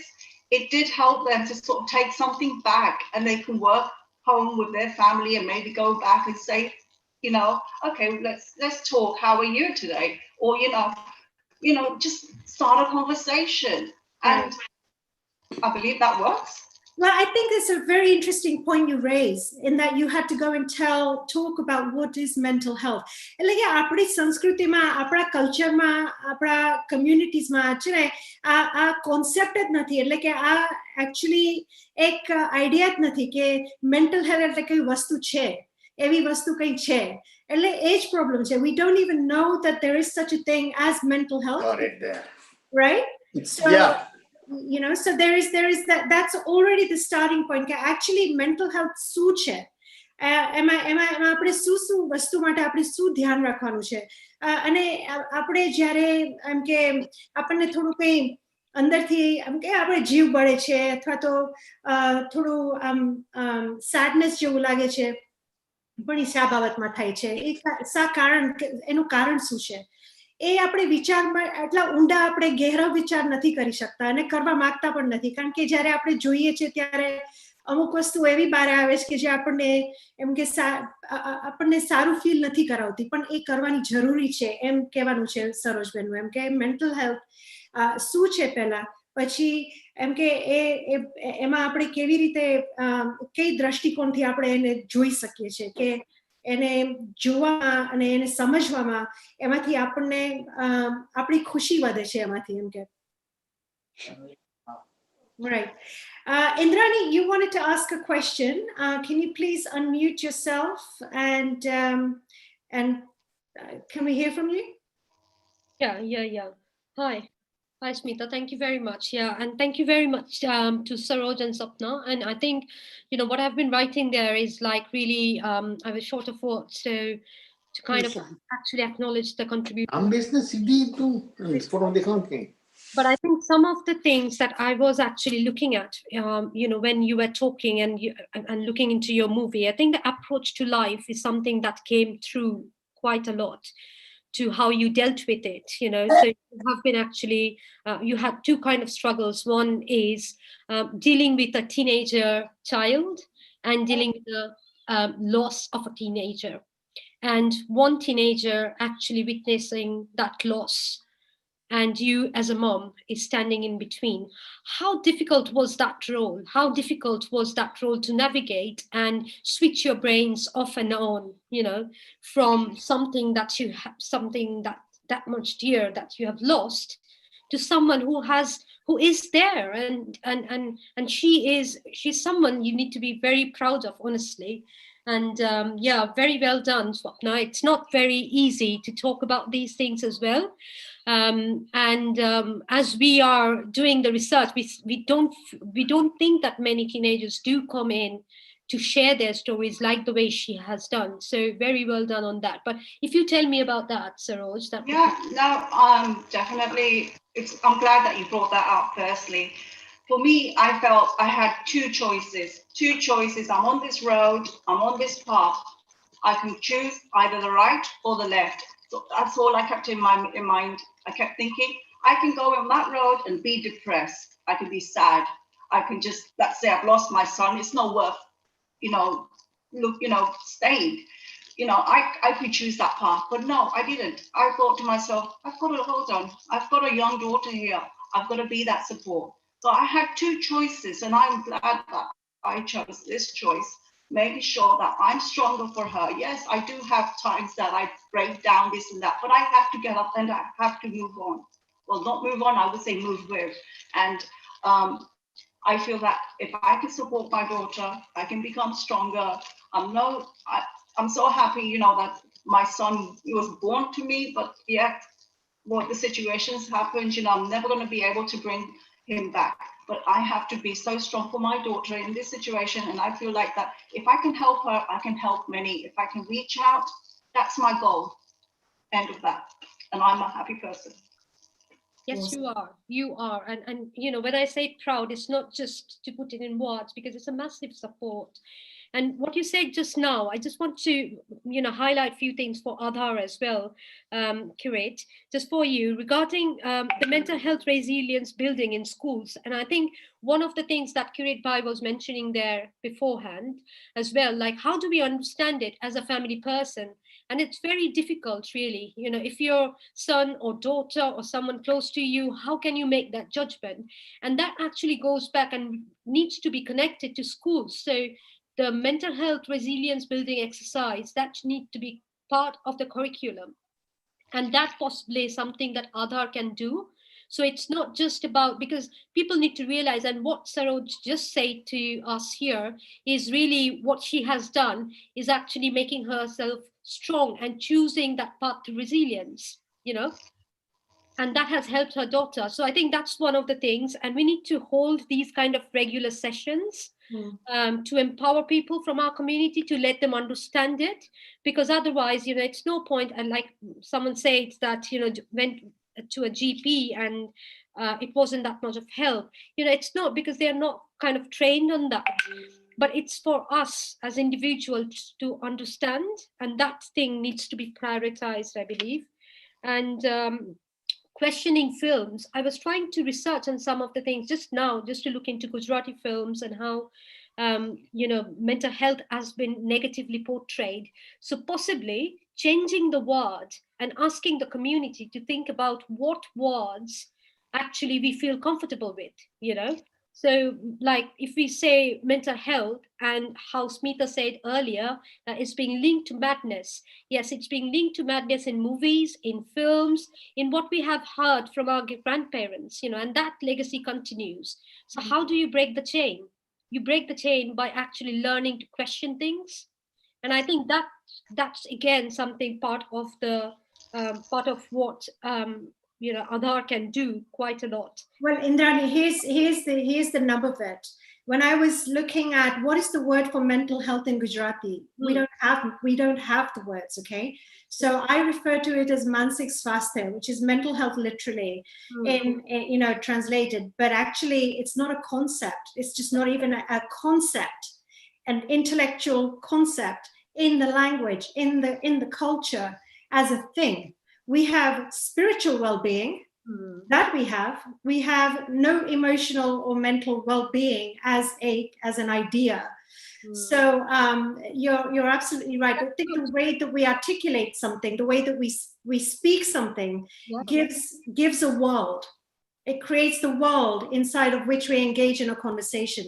And so the English term mental health refers to a broad range of issues.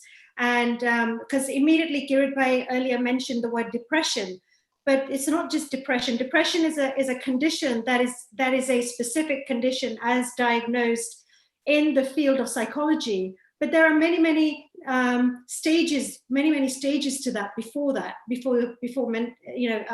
depression becomes a thing. But I want to move on, if you don't mind, Indrani. I'd like to move on now to a couple of other questions. Hasu has been waiting for a while. Would you please like to ask your question or make your point, please? Thank you. I'm really moved by what's the discussion that's been going on. Please accept my apologies. I joined a bit late, so some of the issues may be talked about or discussed. But my પોતાની concern શું છે કે સમાજમાં, ફેમિલીઝમાં જે mental health વાસ્તે જે શબ્દો વપરાય છે, પાગલ છે, ગાંડો છે, મગજની બીમારી છે, these are all negative words. એટલે first of all જે કુટુંબમાં તકલીફ હોય ને ત્યાંથી આ શરૂ થાય છે નેગેટિવ વર્ડ કે જે વ્યક્તિને ફેમિલીમાં તકલીફ હોય એને કહે કે આ ગાંડો છે, પાગલ છે, મગજની બીમારી છે, તો પછી એ વ્યક્તિને આ માન સ્વમાન જતું રહે છે ત્યાંથી જ. અને ત્યાર પછી ફેમિલી એ સપોર્ટ લઈ નથી શકતા. અને તે ઉપરાંત ફેમિલી વિચાર કરે છે કે બારે કોઈને ખબર પડશે કે આને મગજની માનસિક બીમારી છે. તમે જે વાત કરી કે માનસિક word is a better word, not a negative word. પણ એની સમજણ અને એનું ઇન્ટરપ્રિટેશન, કોનોટેશન્સ આપણા નેબરમાં, આપણા ફ્રેન્ડમાં, આપણે કમ્યુનિટીમાં શું છે, કોઈ એડમિટ કરે કે મારા છોકરાને કે છોકરીને કે ફેમિલીમાં કોઈને માનસિક બીમારી છે, the immediate connotation is કે તો પાગલ છે, જવા દો ને વાત, એની સાથે વાત નથી કરવી, બેદરકારી. I think these are the kinds of difficulties professionals or families or other people run into. So first of all, જે education and prevention છે, આપણો આધાર પ્રોજેક્ટ છે કિરીટભાઈનો, એ લોકોને જો સપોર્ટ આપવામાં આવે કોઈ બી રીતે, પ્રોફેશનલ વર્કર, ફંડિંગ, ઘણી બધી વસ્તુઓની જરૂર છે. એ લોકો પબ્લિકને એજ્યુકેટ કરી શકે અને ઇન્ફોર્મેશન આપી શકે કે આ કંઈ ખરાબ વસ્તુ નથી. બરાબર. બરાબર, સાચું, સાવ સહી વાત કહી આપે. એટલે આમાં એટલે તમે જે કહો છો એ જ વાત આપણે થાય છે ને કે આપણા કલ્ચરમાં જ, આપણા સમાજમાં આ જે આઈડિયા છે કે આપણે માનસિક કોઈ વાત છે તો આ તાત્કાલિક આપણે માની લઈએ છીએ કે એ કંઈ બહુ ખરાબ વસ્તુ છે, કે કંઈ નોર્મલ વસ્તુ નથી, એમ કે આપણે આવું ના હોવું જોઈએ, આપણે ના હોવું જોઈએ. એ ખાસ કરીને આપણામાં બહુ વધારે પડતું એમ કે આપણા સંસ્કૃતિમાં વાપરવામાં આવે છે. એમ ના હોય, એમ ના હોવું જોઈએ, આમ હોવું જોઈએ. બરાબર કે નહીં?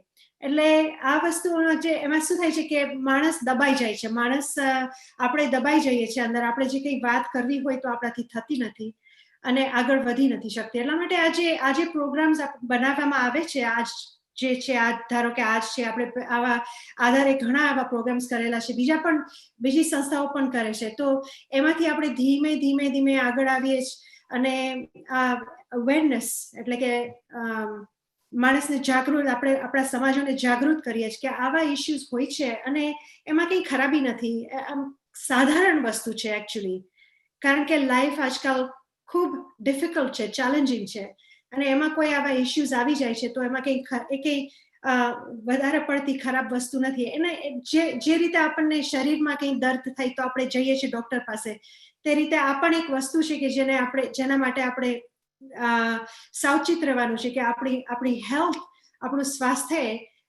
જાળવી રહેવાય છે માનસિક રીતે પણ. Thank you so much, Hasubhai. Appreciate that. Let's see now somebody else. How about Councillor Rita Patel? Would you like to say something, ma'am? Hi, can you hear me? Yes, go ahead. Yeah, great. I just wanted to start off by saying a massive thank you to both Surajbin and Sapna, because I think they've turned a real tragedy in their lives into something really positive and into something where they're using their pain in order to help and support others who may be going through a similar situation. And I think there isn't anything greater as a human being that you can do than to turn something that is a tragedy in your life to help others. So I really want to say a massive thank you to Surajbin and Sapna. I think their son, obviously from the film, you can see that he was someone that, both of the women are tremendously proud of. Surajbin is tremendously proud of her son, and I think she has every right to be. But what I'm also really impressed by is the fact that his friends have continued to be part of the family and have continued to be part of the support network. And that's what gives me great hope, that I think young people do see that there is a need for us to actually support each other when these kind of things happen. And the only way, I mean, I've heard lots of things that have been said today, but the only way that I think we can start to change things and start to move things in different direction is a point that Indrani made about making young people more aware of what they can do, building in resilience at a very young age, and also showing them the kind of things that they need to look out for, supporting them with coping mechanism. But in the wider community, I think everybody has today talked about what Adhar can do. Adhar, as long as I've known it, since I used to work at Belgrabeno, Adhar and people like Harjit and Kirit and all the other staff and management members have struggled for years to make sure that they've had enough funding to carry on the work. But Adhar is one organization, and I think Kirit is right, and something that other speakers have said is right, that unless statutory agencies, whoever they may be, and I'm a city councillor, I'm assistant mayor for equalities, and I hold my hands up to say, unless we put more funding and make it available so that this dialogue can continue, so that we raise the awareness, I think we're always going to be speaking after tragedies like this rather than working proactively to prevent them. So I'm tremendously proud of the work that Adhar does. But I also wanted to say to Surajbin and Sapna that today I think they have enabled me to see the kind of amazing work that women are doing on an everyday basis whilst trying to cope with what life throws at them. They're still trying to make a difference in other people's lives. And I just want to say a massive thank you. And the one question that I want to ask Sapna is, Sapna, you obviously miss your brother very much, and he was your older brother. What would you want to say to young people, of your kind of age, who find themselves in difficulties and can't talk to anybody? What would you say that they need to be thinking about before they take any steps, any drastic steps, what advice would you give those people? They need to reach out with people like strangers, anyone, like friends, yeah, like to help them, because this is like a serious matter and they shouldn't have this, like, you know. And is there anything that you think people like ourselves can do to help and support you in actually being able to use your experience to further, build communications amongst young people so that they're better able to cope with issues that life throws at them? What do your friends say about things like that? It's a lot to ask, isn't it? Yeah. It's a lot to ask. I can see it on your face. Yeah. I think we need to somehow work things out. I don't know, Sarojben, whether there's anything that you feel that, you know, could have been done that wasn't done that would have helped your son. I think well, the situation was difficult for me because obviously I was going through a really bad marriage with physical abuse and everything. And while growing up, my son saw a lot of that. So obviously mentally he was sort of keeping a lot of things in his mind. Whereas after when I got a divorce,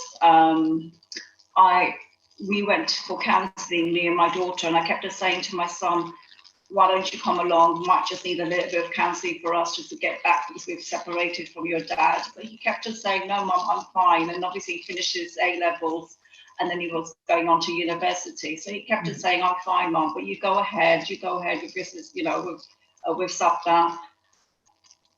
But the situation is that he probably did need help, just, you know, with talking, yet he didn't reach out. So this is what I'm saying. Sometimes I feel for the youngsters, they need to understand that we as parents, we are here to listen. Maybe if we didn't sort of listen the first time, but try again. And if it doesn't succeed, then go to, seek, just go to a friend maybe, or a neighbor, or just, talk to somebody. I don't want them feeling that they have to stay quiet. And they shouldn't feel ashamed or, embarrassed. Yeah. I just want to thank you, and Smitha, thank you for giving this opportunity, not just to myself, but for other people, and Girit and Adhar and Indrani and other people who have put a lot of work into organising an event like this. And somebody said earlier that it would be good to be able to continue this dialogue and have more sessions like this. And I absolutely, absolutely think it's essential. I can think of at least 10 other people that I would have liked to have been here today in this session, listening and watching that video that, Sarojben and Sapna were a part of. And I will make sure that people get the YouTube link in order to be able to see that, because I think that's how slowly, slowly we will start to get the message out. Thank you very much. Thank you so much. Sorry, go ahead. I just want to add, I just really want to say thank you to Maya to actually do this for us, because it's a step for us, to at least to show everyone that, mental health is very serious, and reach out. Absolutely perfect. Thank you so much, everybody, for sharing. I'd just like to ask Maya to add a few words if you'd like to do, Maya. Just anything you'd like to add to the discussion, the conversation, any observations?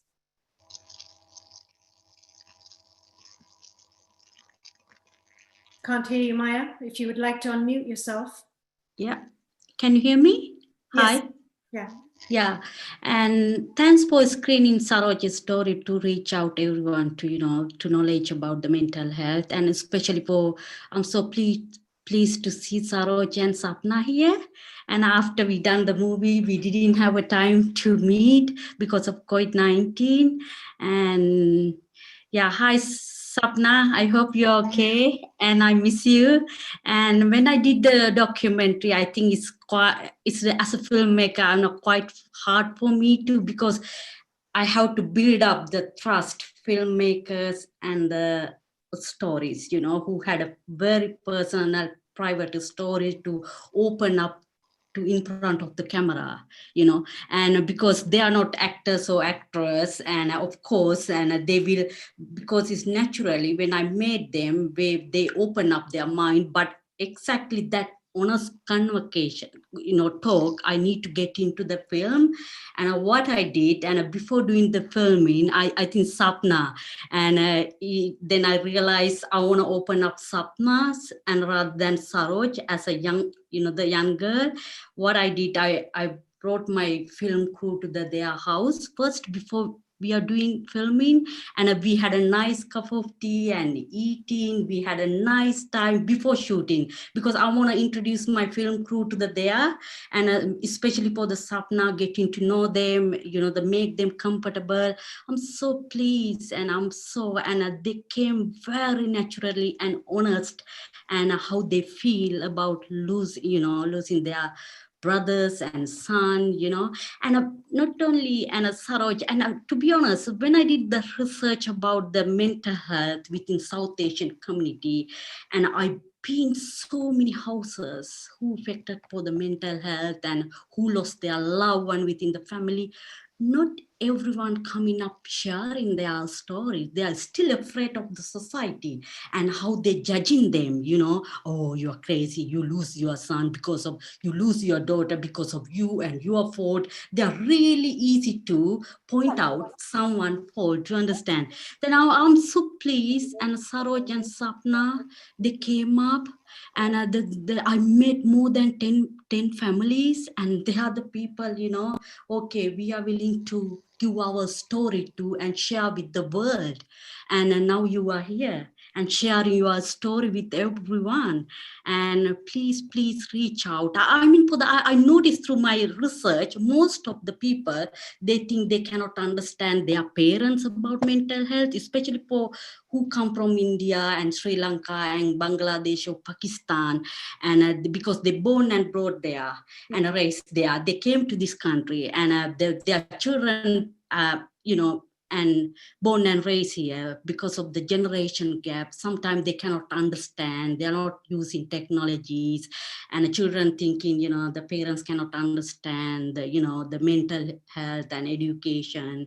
And generally I'm talking about, I'm so pleased about Sapna and Saroj, and when they, Saroj when got divorced, and they been to the counseling, and unfortunately, and Sadil couldn't come. Especially for the man, they think, they don't want to show their symptom. They think, if you're a man, if you cry, if you're weak, they think, and you should be strong. You shouldn't cry. You shouldn't weak. They're completely wrong.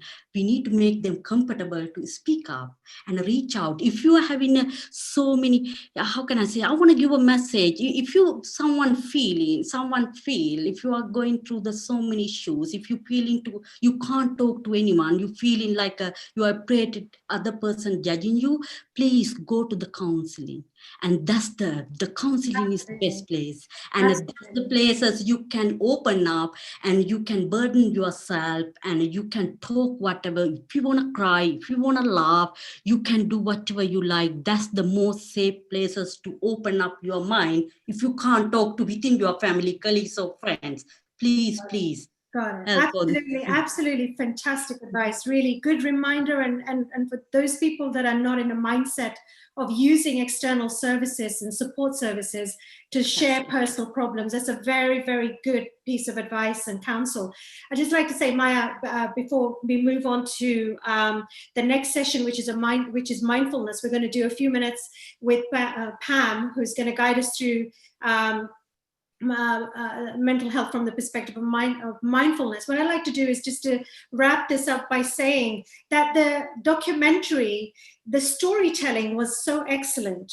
So that's really credit to you. That storytelling was beautiful, And it really touches, moves, and inspires people, which is the whole point of the story to share, is to actually reach into people's worlds in a way that they can see their lives in it.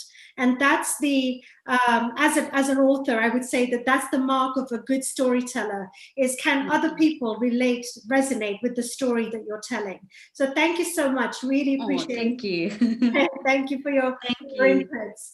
I'd like to move into the next part of our session now. We're 5 minutes behind now, almost 6 now. I'd just like Pam to say hello to Pam and invite Pam to undertake the next session on mindfulness for mental health and well-being. Pam has a company that she runs called Learn to Rest. Look forward to hearing what you have to say, Pam. Hi, Smita. Hi, everybody. Hi. Great to be here today. So I'm Pam Sidhu. Thank you for that lovely introduction, Smita. I'm a mindfulness life coach, and I'm into mindfulness because I'm very passionate about the effects of it. So, of course, it is World Mental Health Day today, and it's important to know how to have good mental health. So I'm coming at it from a different perspective. I'm coming at it from the point of view of imagine all is well.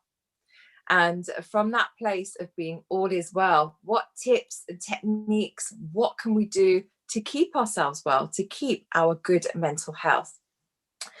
Now, mindfulness is not just for times when all is well, because it is scientifically proven to help with stress, depression, anxiety, many benefits scientifically proven of mindfulness.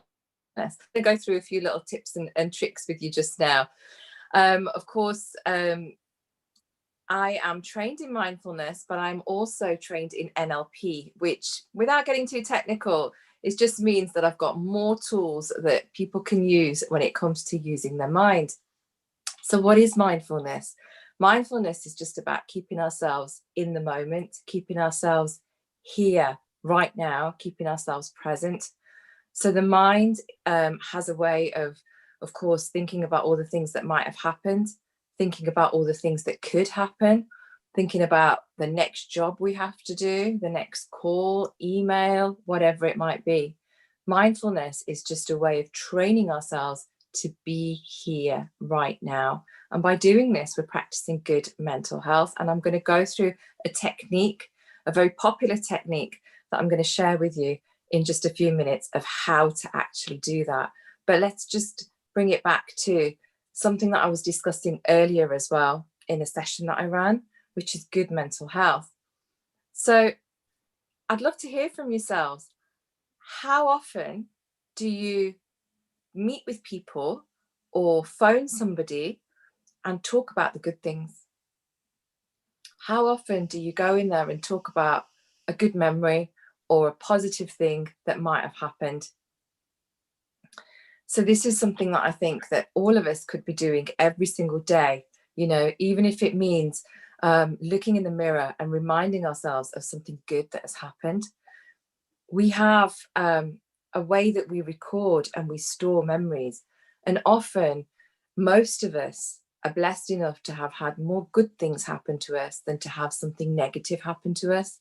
But that negative memory, that negative incident might be larger in the mind. And that's because of the way we record memories. That's because of the way it gets stored, because there's more emotional weight behind it, a negative incident happening, than perhaps when something positive happens. So to actively have good mental health, the first tip that I would like to share with everybody is, you know, make a point of talking about the good stuff. Make a list of all your good memories, of all your happy moments. Blow them up in your mind. How do we blow them up in the mind? We simply just talk about it. We relive it again and again and again. You may have seen this, you might have experienced this yourself. You might have experienced it with other people. But often if we have a negative experience, and I myself was doing this before I learnt this technique as well, before we've had if we've had a negative experience, somebody else could do something negative to us once. But every time we replay it in our mind, we go and talk about it, we're making it bigger. We're actually adding more emotional weight to it. We are making that bigger in our mind. So let's do the same with the positives. You know, let's do the same with those positive memories. Let's make them so big in the mind so that when we look into our mind, all we see is the happy stuff. So like I said, you know, you can make a list of happy memories. You can talk about it with your friends. You can look in the mirror and just say, yeah, you know what? This was good. That's good. I love this song. This song makes me feel happy. I'm going to press play on this song, you know, whatever it might be. And when we are having those challenging days, when we're having a challenging time, pull out that list. You know, some would say 2020 has been a really challenging year. You know, the news is full of negativity. The way we live, the way we operate as a society has completely changed. There's a lot of negative stuff always going in there because of the situation with the pandemic. So let's fight back by highlighting all the positives, you know, and make them even bigger. So right now, what I'd like you to do is just remember a happy memory. It could be having fun with friends. It could be the birth of a child, wedding, you know, simply playing your favorite song, going for a good drive, enjoying a walk, whatever it might be. I'd like you to just imagine this happy memory right now. And just remember it. And allow yourself to smile. And as you smile and as you remember this happy memory, be aware of your emotions change, of this happiness start to come up in you. Maybe you're feeling a bit lighter. And really see what you could see at that moment in time. See the details. Where were you? For me, one of my happy memories is standing on the beach. So I'm seeing that blue sky, I'm seeing the sea. What do you see in your happy memory? What can you hear? How do you feel emotionally? Happy? Make those emotions even stronger. Imagine you're turning the dial up on it. So we're adding more emotional weight behind it, making that positive stronger in the mind. And if we add a taste and smell in, it gets even bigger in the mind. So just imagine a smell or a taste associated with that moment in time. So for me, standing on the beach, I can smell that sea air. And because it's so strong, I can almost taste that salty taste of the sea. And just be aware of how you feel right now. And I find this is a great tool. We're going through our day. We have a moment that might not be good. We're dealing with a situation that might not be good. We control what goes on in our mind. That's where our power lies. In mindfulness, there's a very famous saying, which is, we can't stop the waves, but we can learn how to surf. So with that in mind, we can't control the circumstances. We cannot control what's going on outside of us. But the one thing that we can have power over is our mind. So blow up those positive memories. Recall those happy times. The next time you meet with people or you call someone, talk about something good that happened. Say, hey, do you remember when this happened? Do you remember when that happened? And draw it out of other people. Ask them to give you more detail in the memory and feel them change, see them change, hear them change. So that's a great tip when it comes to getting those positive memories bigger in the mind. Now, I'd also like to give you a little taster of mindfulness. I'm aware that we're a little short on time. So I'm going to talk you through a 5 senses meditation. And this is something that we can do no matter where we are, no matter what it is that we're doing. We have our 5 senses. And people often say to me, Pam, I don't have time to sit and meditate. Well, this is one that you can do whether you're sitting or whether you're on the go, because it's being aware of what's happening in the moment in front of us right now, which is what mindfulness is. So when the mind starts to chatter away, you just bring yourself back to one of your 5 senses. And let's do that now. I'll talk you through it. So I'd like you to be aware of what you can see at this moment in time. So maybe you're looking at me. In fact, look at the device right now. See these pictures behind me? That's my family there. Really be aware of seeing them. The colours, the white picture frame.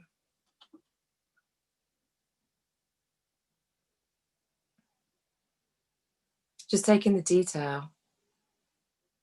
And if any of the thoughts come in your mind, just come back to my voice. And now be aware of what you can hear. So you can hear my voice. Perhaps you can hear traffic where you are. Maybe you can hear family members, people. If you listen really carefully, can you hear yourself breathing?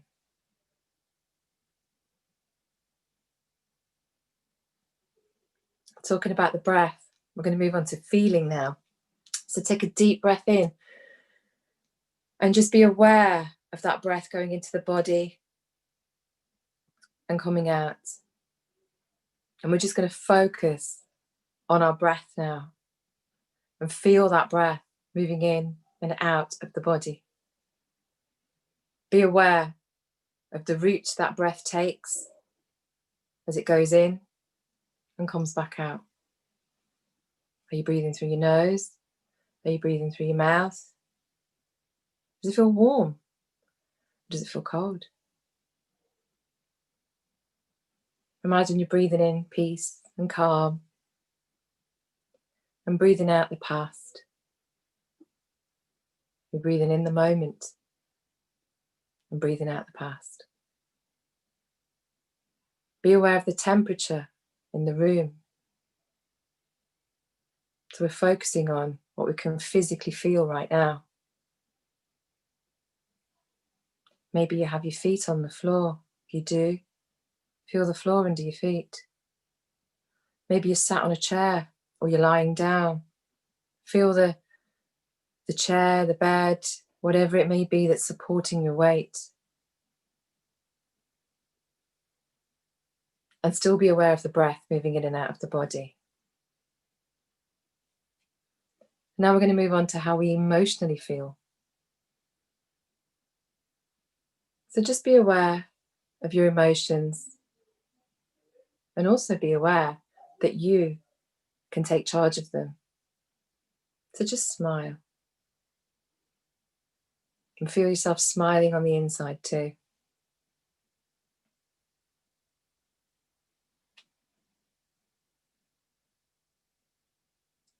Taking a deep breath in through your nose. Just focus on the sense of smell.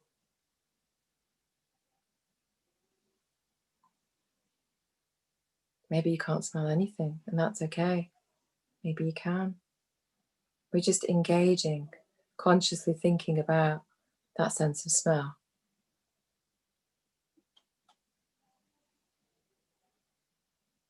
Now we're going to move on to the sense of taste.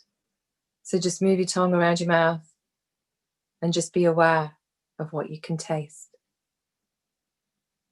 Again, maybe it's nothing, or maybe it's that cup of tea that you just had.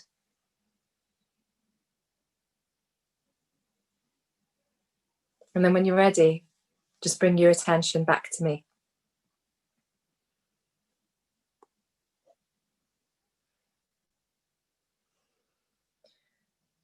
So what we just did then was use our 5 senses to be present here, now, to come out of all of those thoughts. And this is the power that we have. We can do this at any time. As I mentioned, people might say to me, I don't have time. So we can do this when we're walking. I like to do it when I'm washing the dishes. That's my meditation time, getting the dishes done and also meditating. See the plate, hold the plate, hear the water, feel my feet on the floor. I normally see a tree out of my kitchen window. Smell that fairy liquid. Taste the taste that's in my mouth right now when I'm doing the dishes.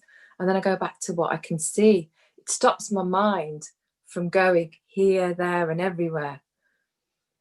Walking, great meditation. Eating, this is how you do mindful eating. Mindfulness is just about being present. So I'd like to just enhance the message of, we can take charge by giving our mind the moment to focus on. One way of doing this is using those 5 senses. And then we can also bring up those positives in our mind by remembering those positive memories as we're creating new ones. You know, could even just be your favorite film that you watched, how that made you feel. Make a list of all those good things, make them bigger and talk about them. So I'm going to leave you with that message and hand you back over to Smita. You can find me on my page, Pam Sidhu, and I do also have 2 meditations that I've recorded on YouTube. My channel is Pam Sidhu, and they're out there for free. So, you know, you can access them, you can use them, and continue to promote good mental health.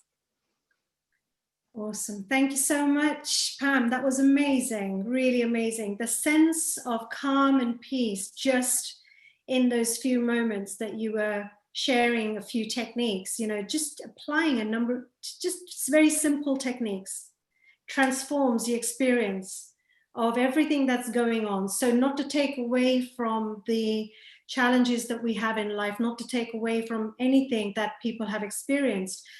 But what I heard in what you were doing was that you can interrupt the cycle any moment, and you can take charge of the present such that the future, the next moments are going to be way more enriching, way more nourishing, and we're not stuck in what's gone before. Yes, and when we can just pause, take charge, we're operating from a better place to then deal with whatever it is that we're dealing with. Yes. So as I said, we can't stop the waves, but we can learn how to surf. Beautiful, absolutely fantastic. Thank you so much for joining, and thank you for sharing your skills and your expertise with us. So I think, you know, what is there to say? Now I'm hoping that people we've gone through this massive journey today. We've gone through this amazing roller coaster of emotions and you know, delving into those areas of our life that are not necessarily joy producing, and then we in between interrupted that with a little bit of a few skills and techniques given to us by our ancestors. Earlier we did some pranayam. Pranayam is also another technique to bring you straight into the moment, and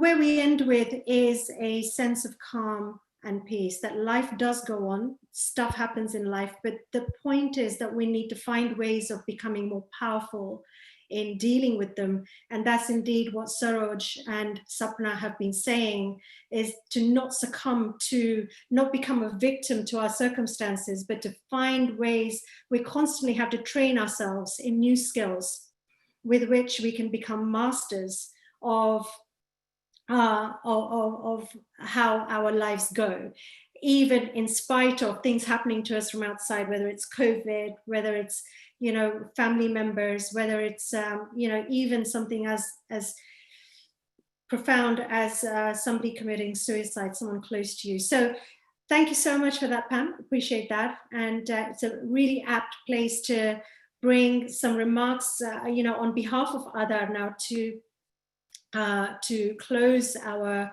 session today.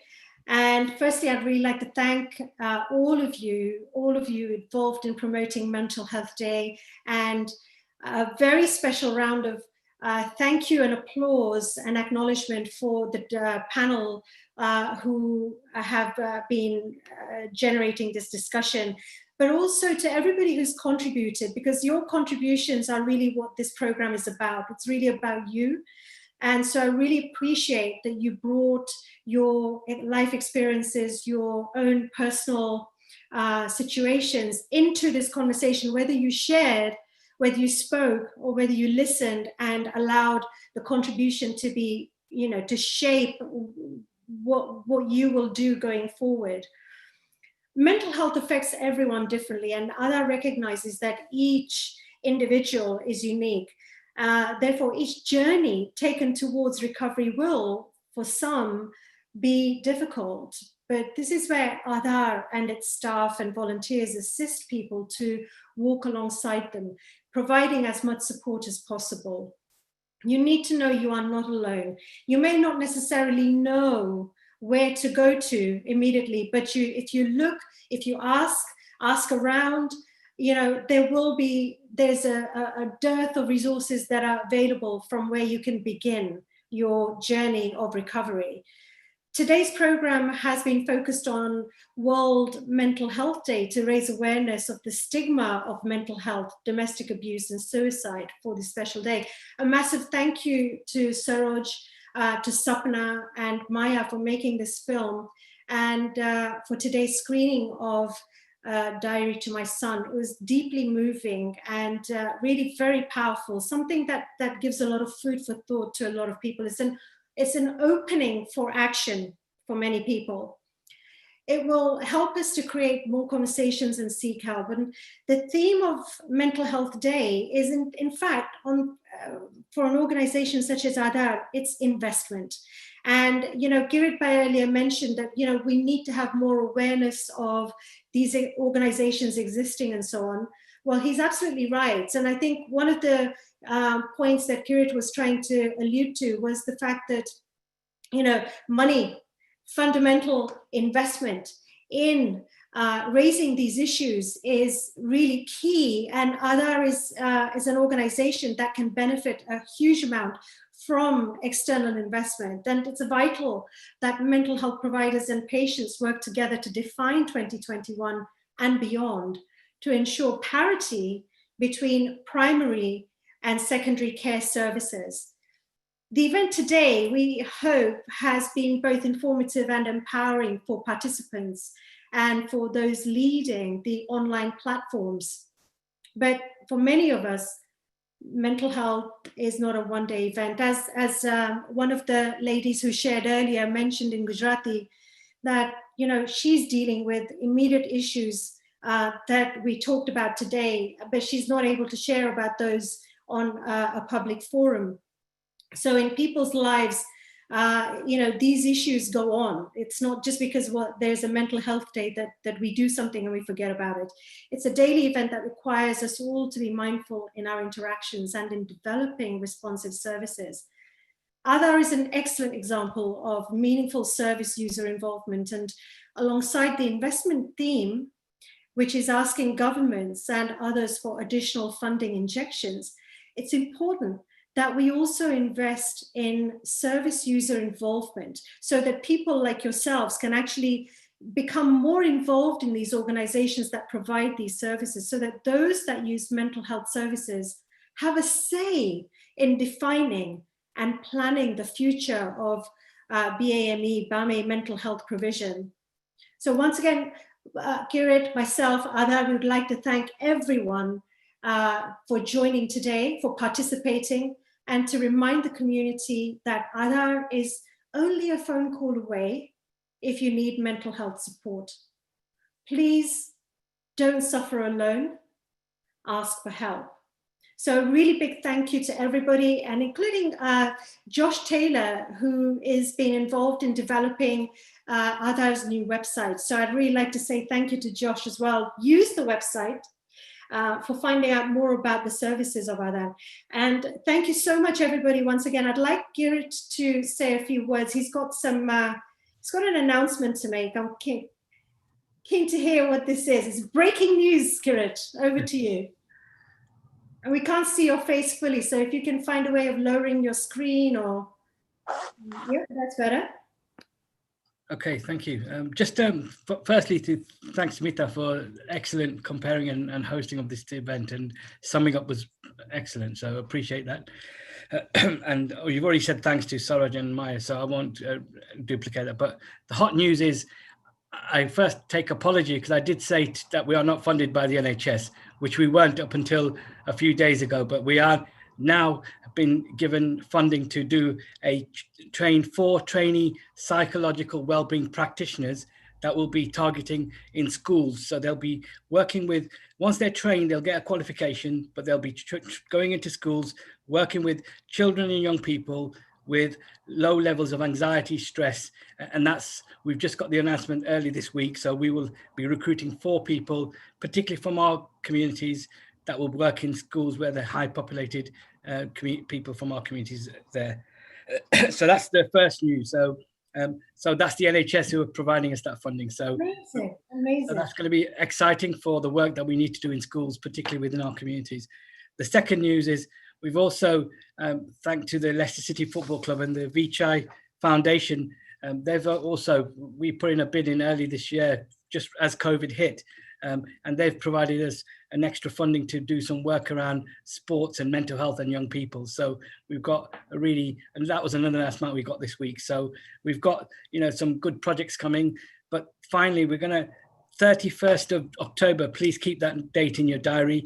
We're going to have Pam again, but we're going to have Sandeep's story, and we're going to have Maya as well. So Maya's done another story, The Angel and the Devil, and Sandeep is somebody who I've just recently connected with, and an amazing individual as well, who's gone through some really challenges, but come out at the other end. So please keep that date in your diary. We are going to plan this event. And one last announcement, I think there's, Kamla has got an event tomorrow, so she's going to I'm just going to give her the floor for 1 minute before she tells you about the event tomorrow. And then we are using this month as promoting not just Mental Health Day today, but we're going to have a few more events throughout the month. And, you know, Rana, who spoke earlier, he's been getting all the South Asian artists on board producing messages, so they're being powerful. So they're going to be on our website, and our new website was actually launched today. So that's really a new website which Josh has put together. So thank you again. I'm not going to take any more time, so appreciate that. So Kamla. Yeah. I don't know if I'm supposed to share my screen, Indrani. Could you tell me? Yes, you're on. We can see you. Okay. Indrani, could you put the slide on rather than my face? Basically, tomorrow we're holding a peace education course on self-awareness. It's a free course and it's on Zoom. And I'm going to try and open it, and I don't know whether you'll be able to see it.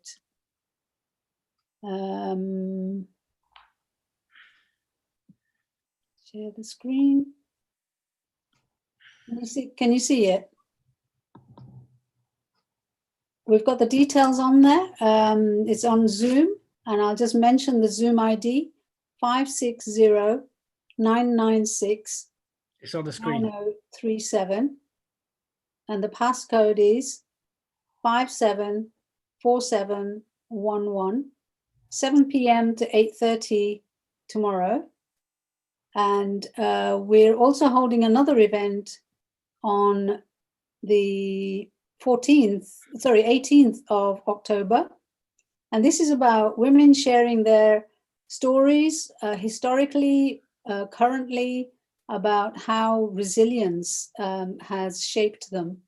And that again is on the same Zoom meeting ID, and that is 560-996-9037. And the passcode is 574711. That's the 18th of October, 4 to 5:30. Thank you. Awesome. Thank you so much, Kamla. Thank you. Appreciate that.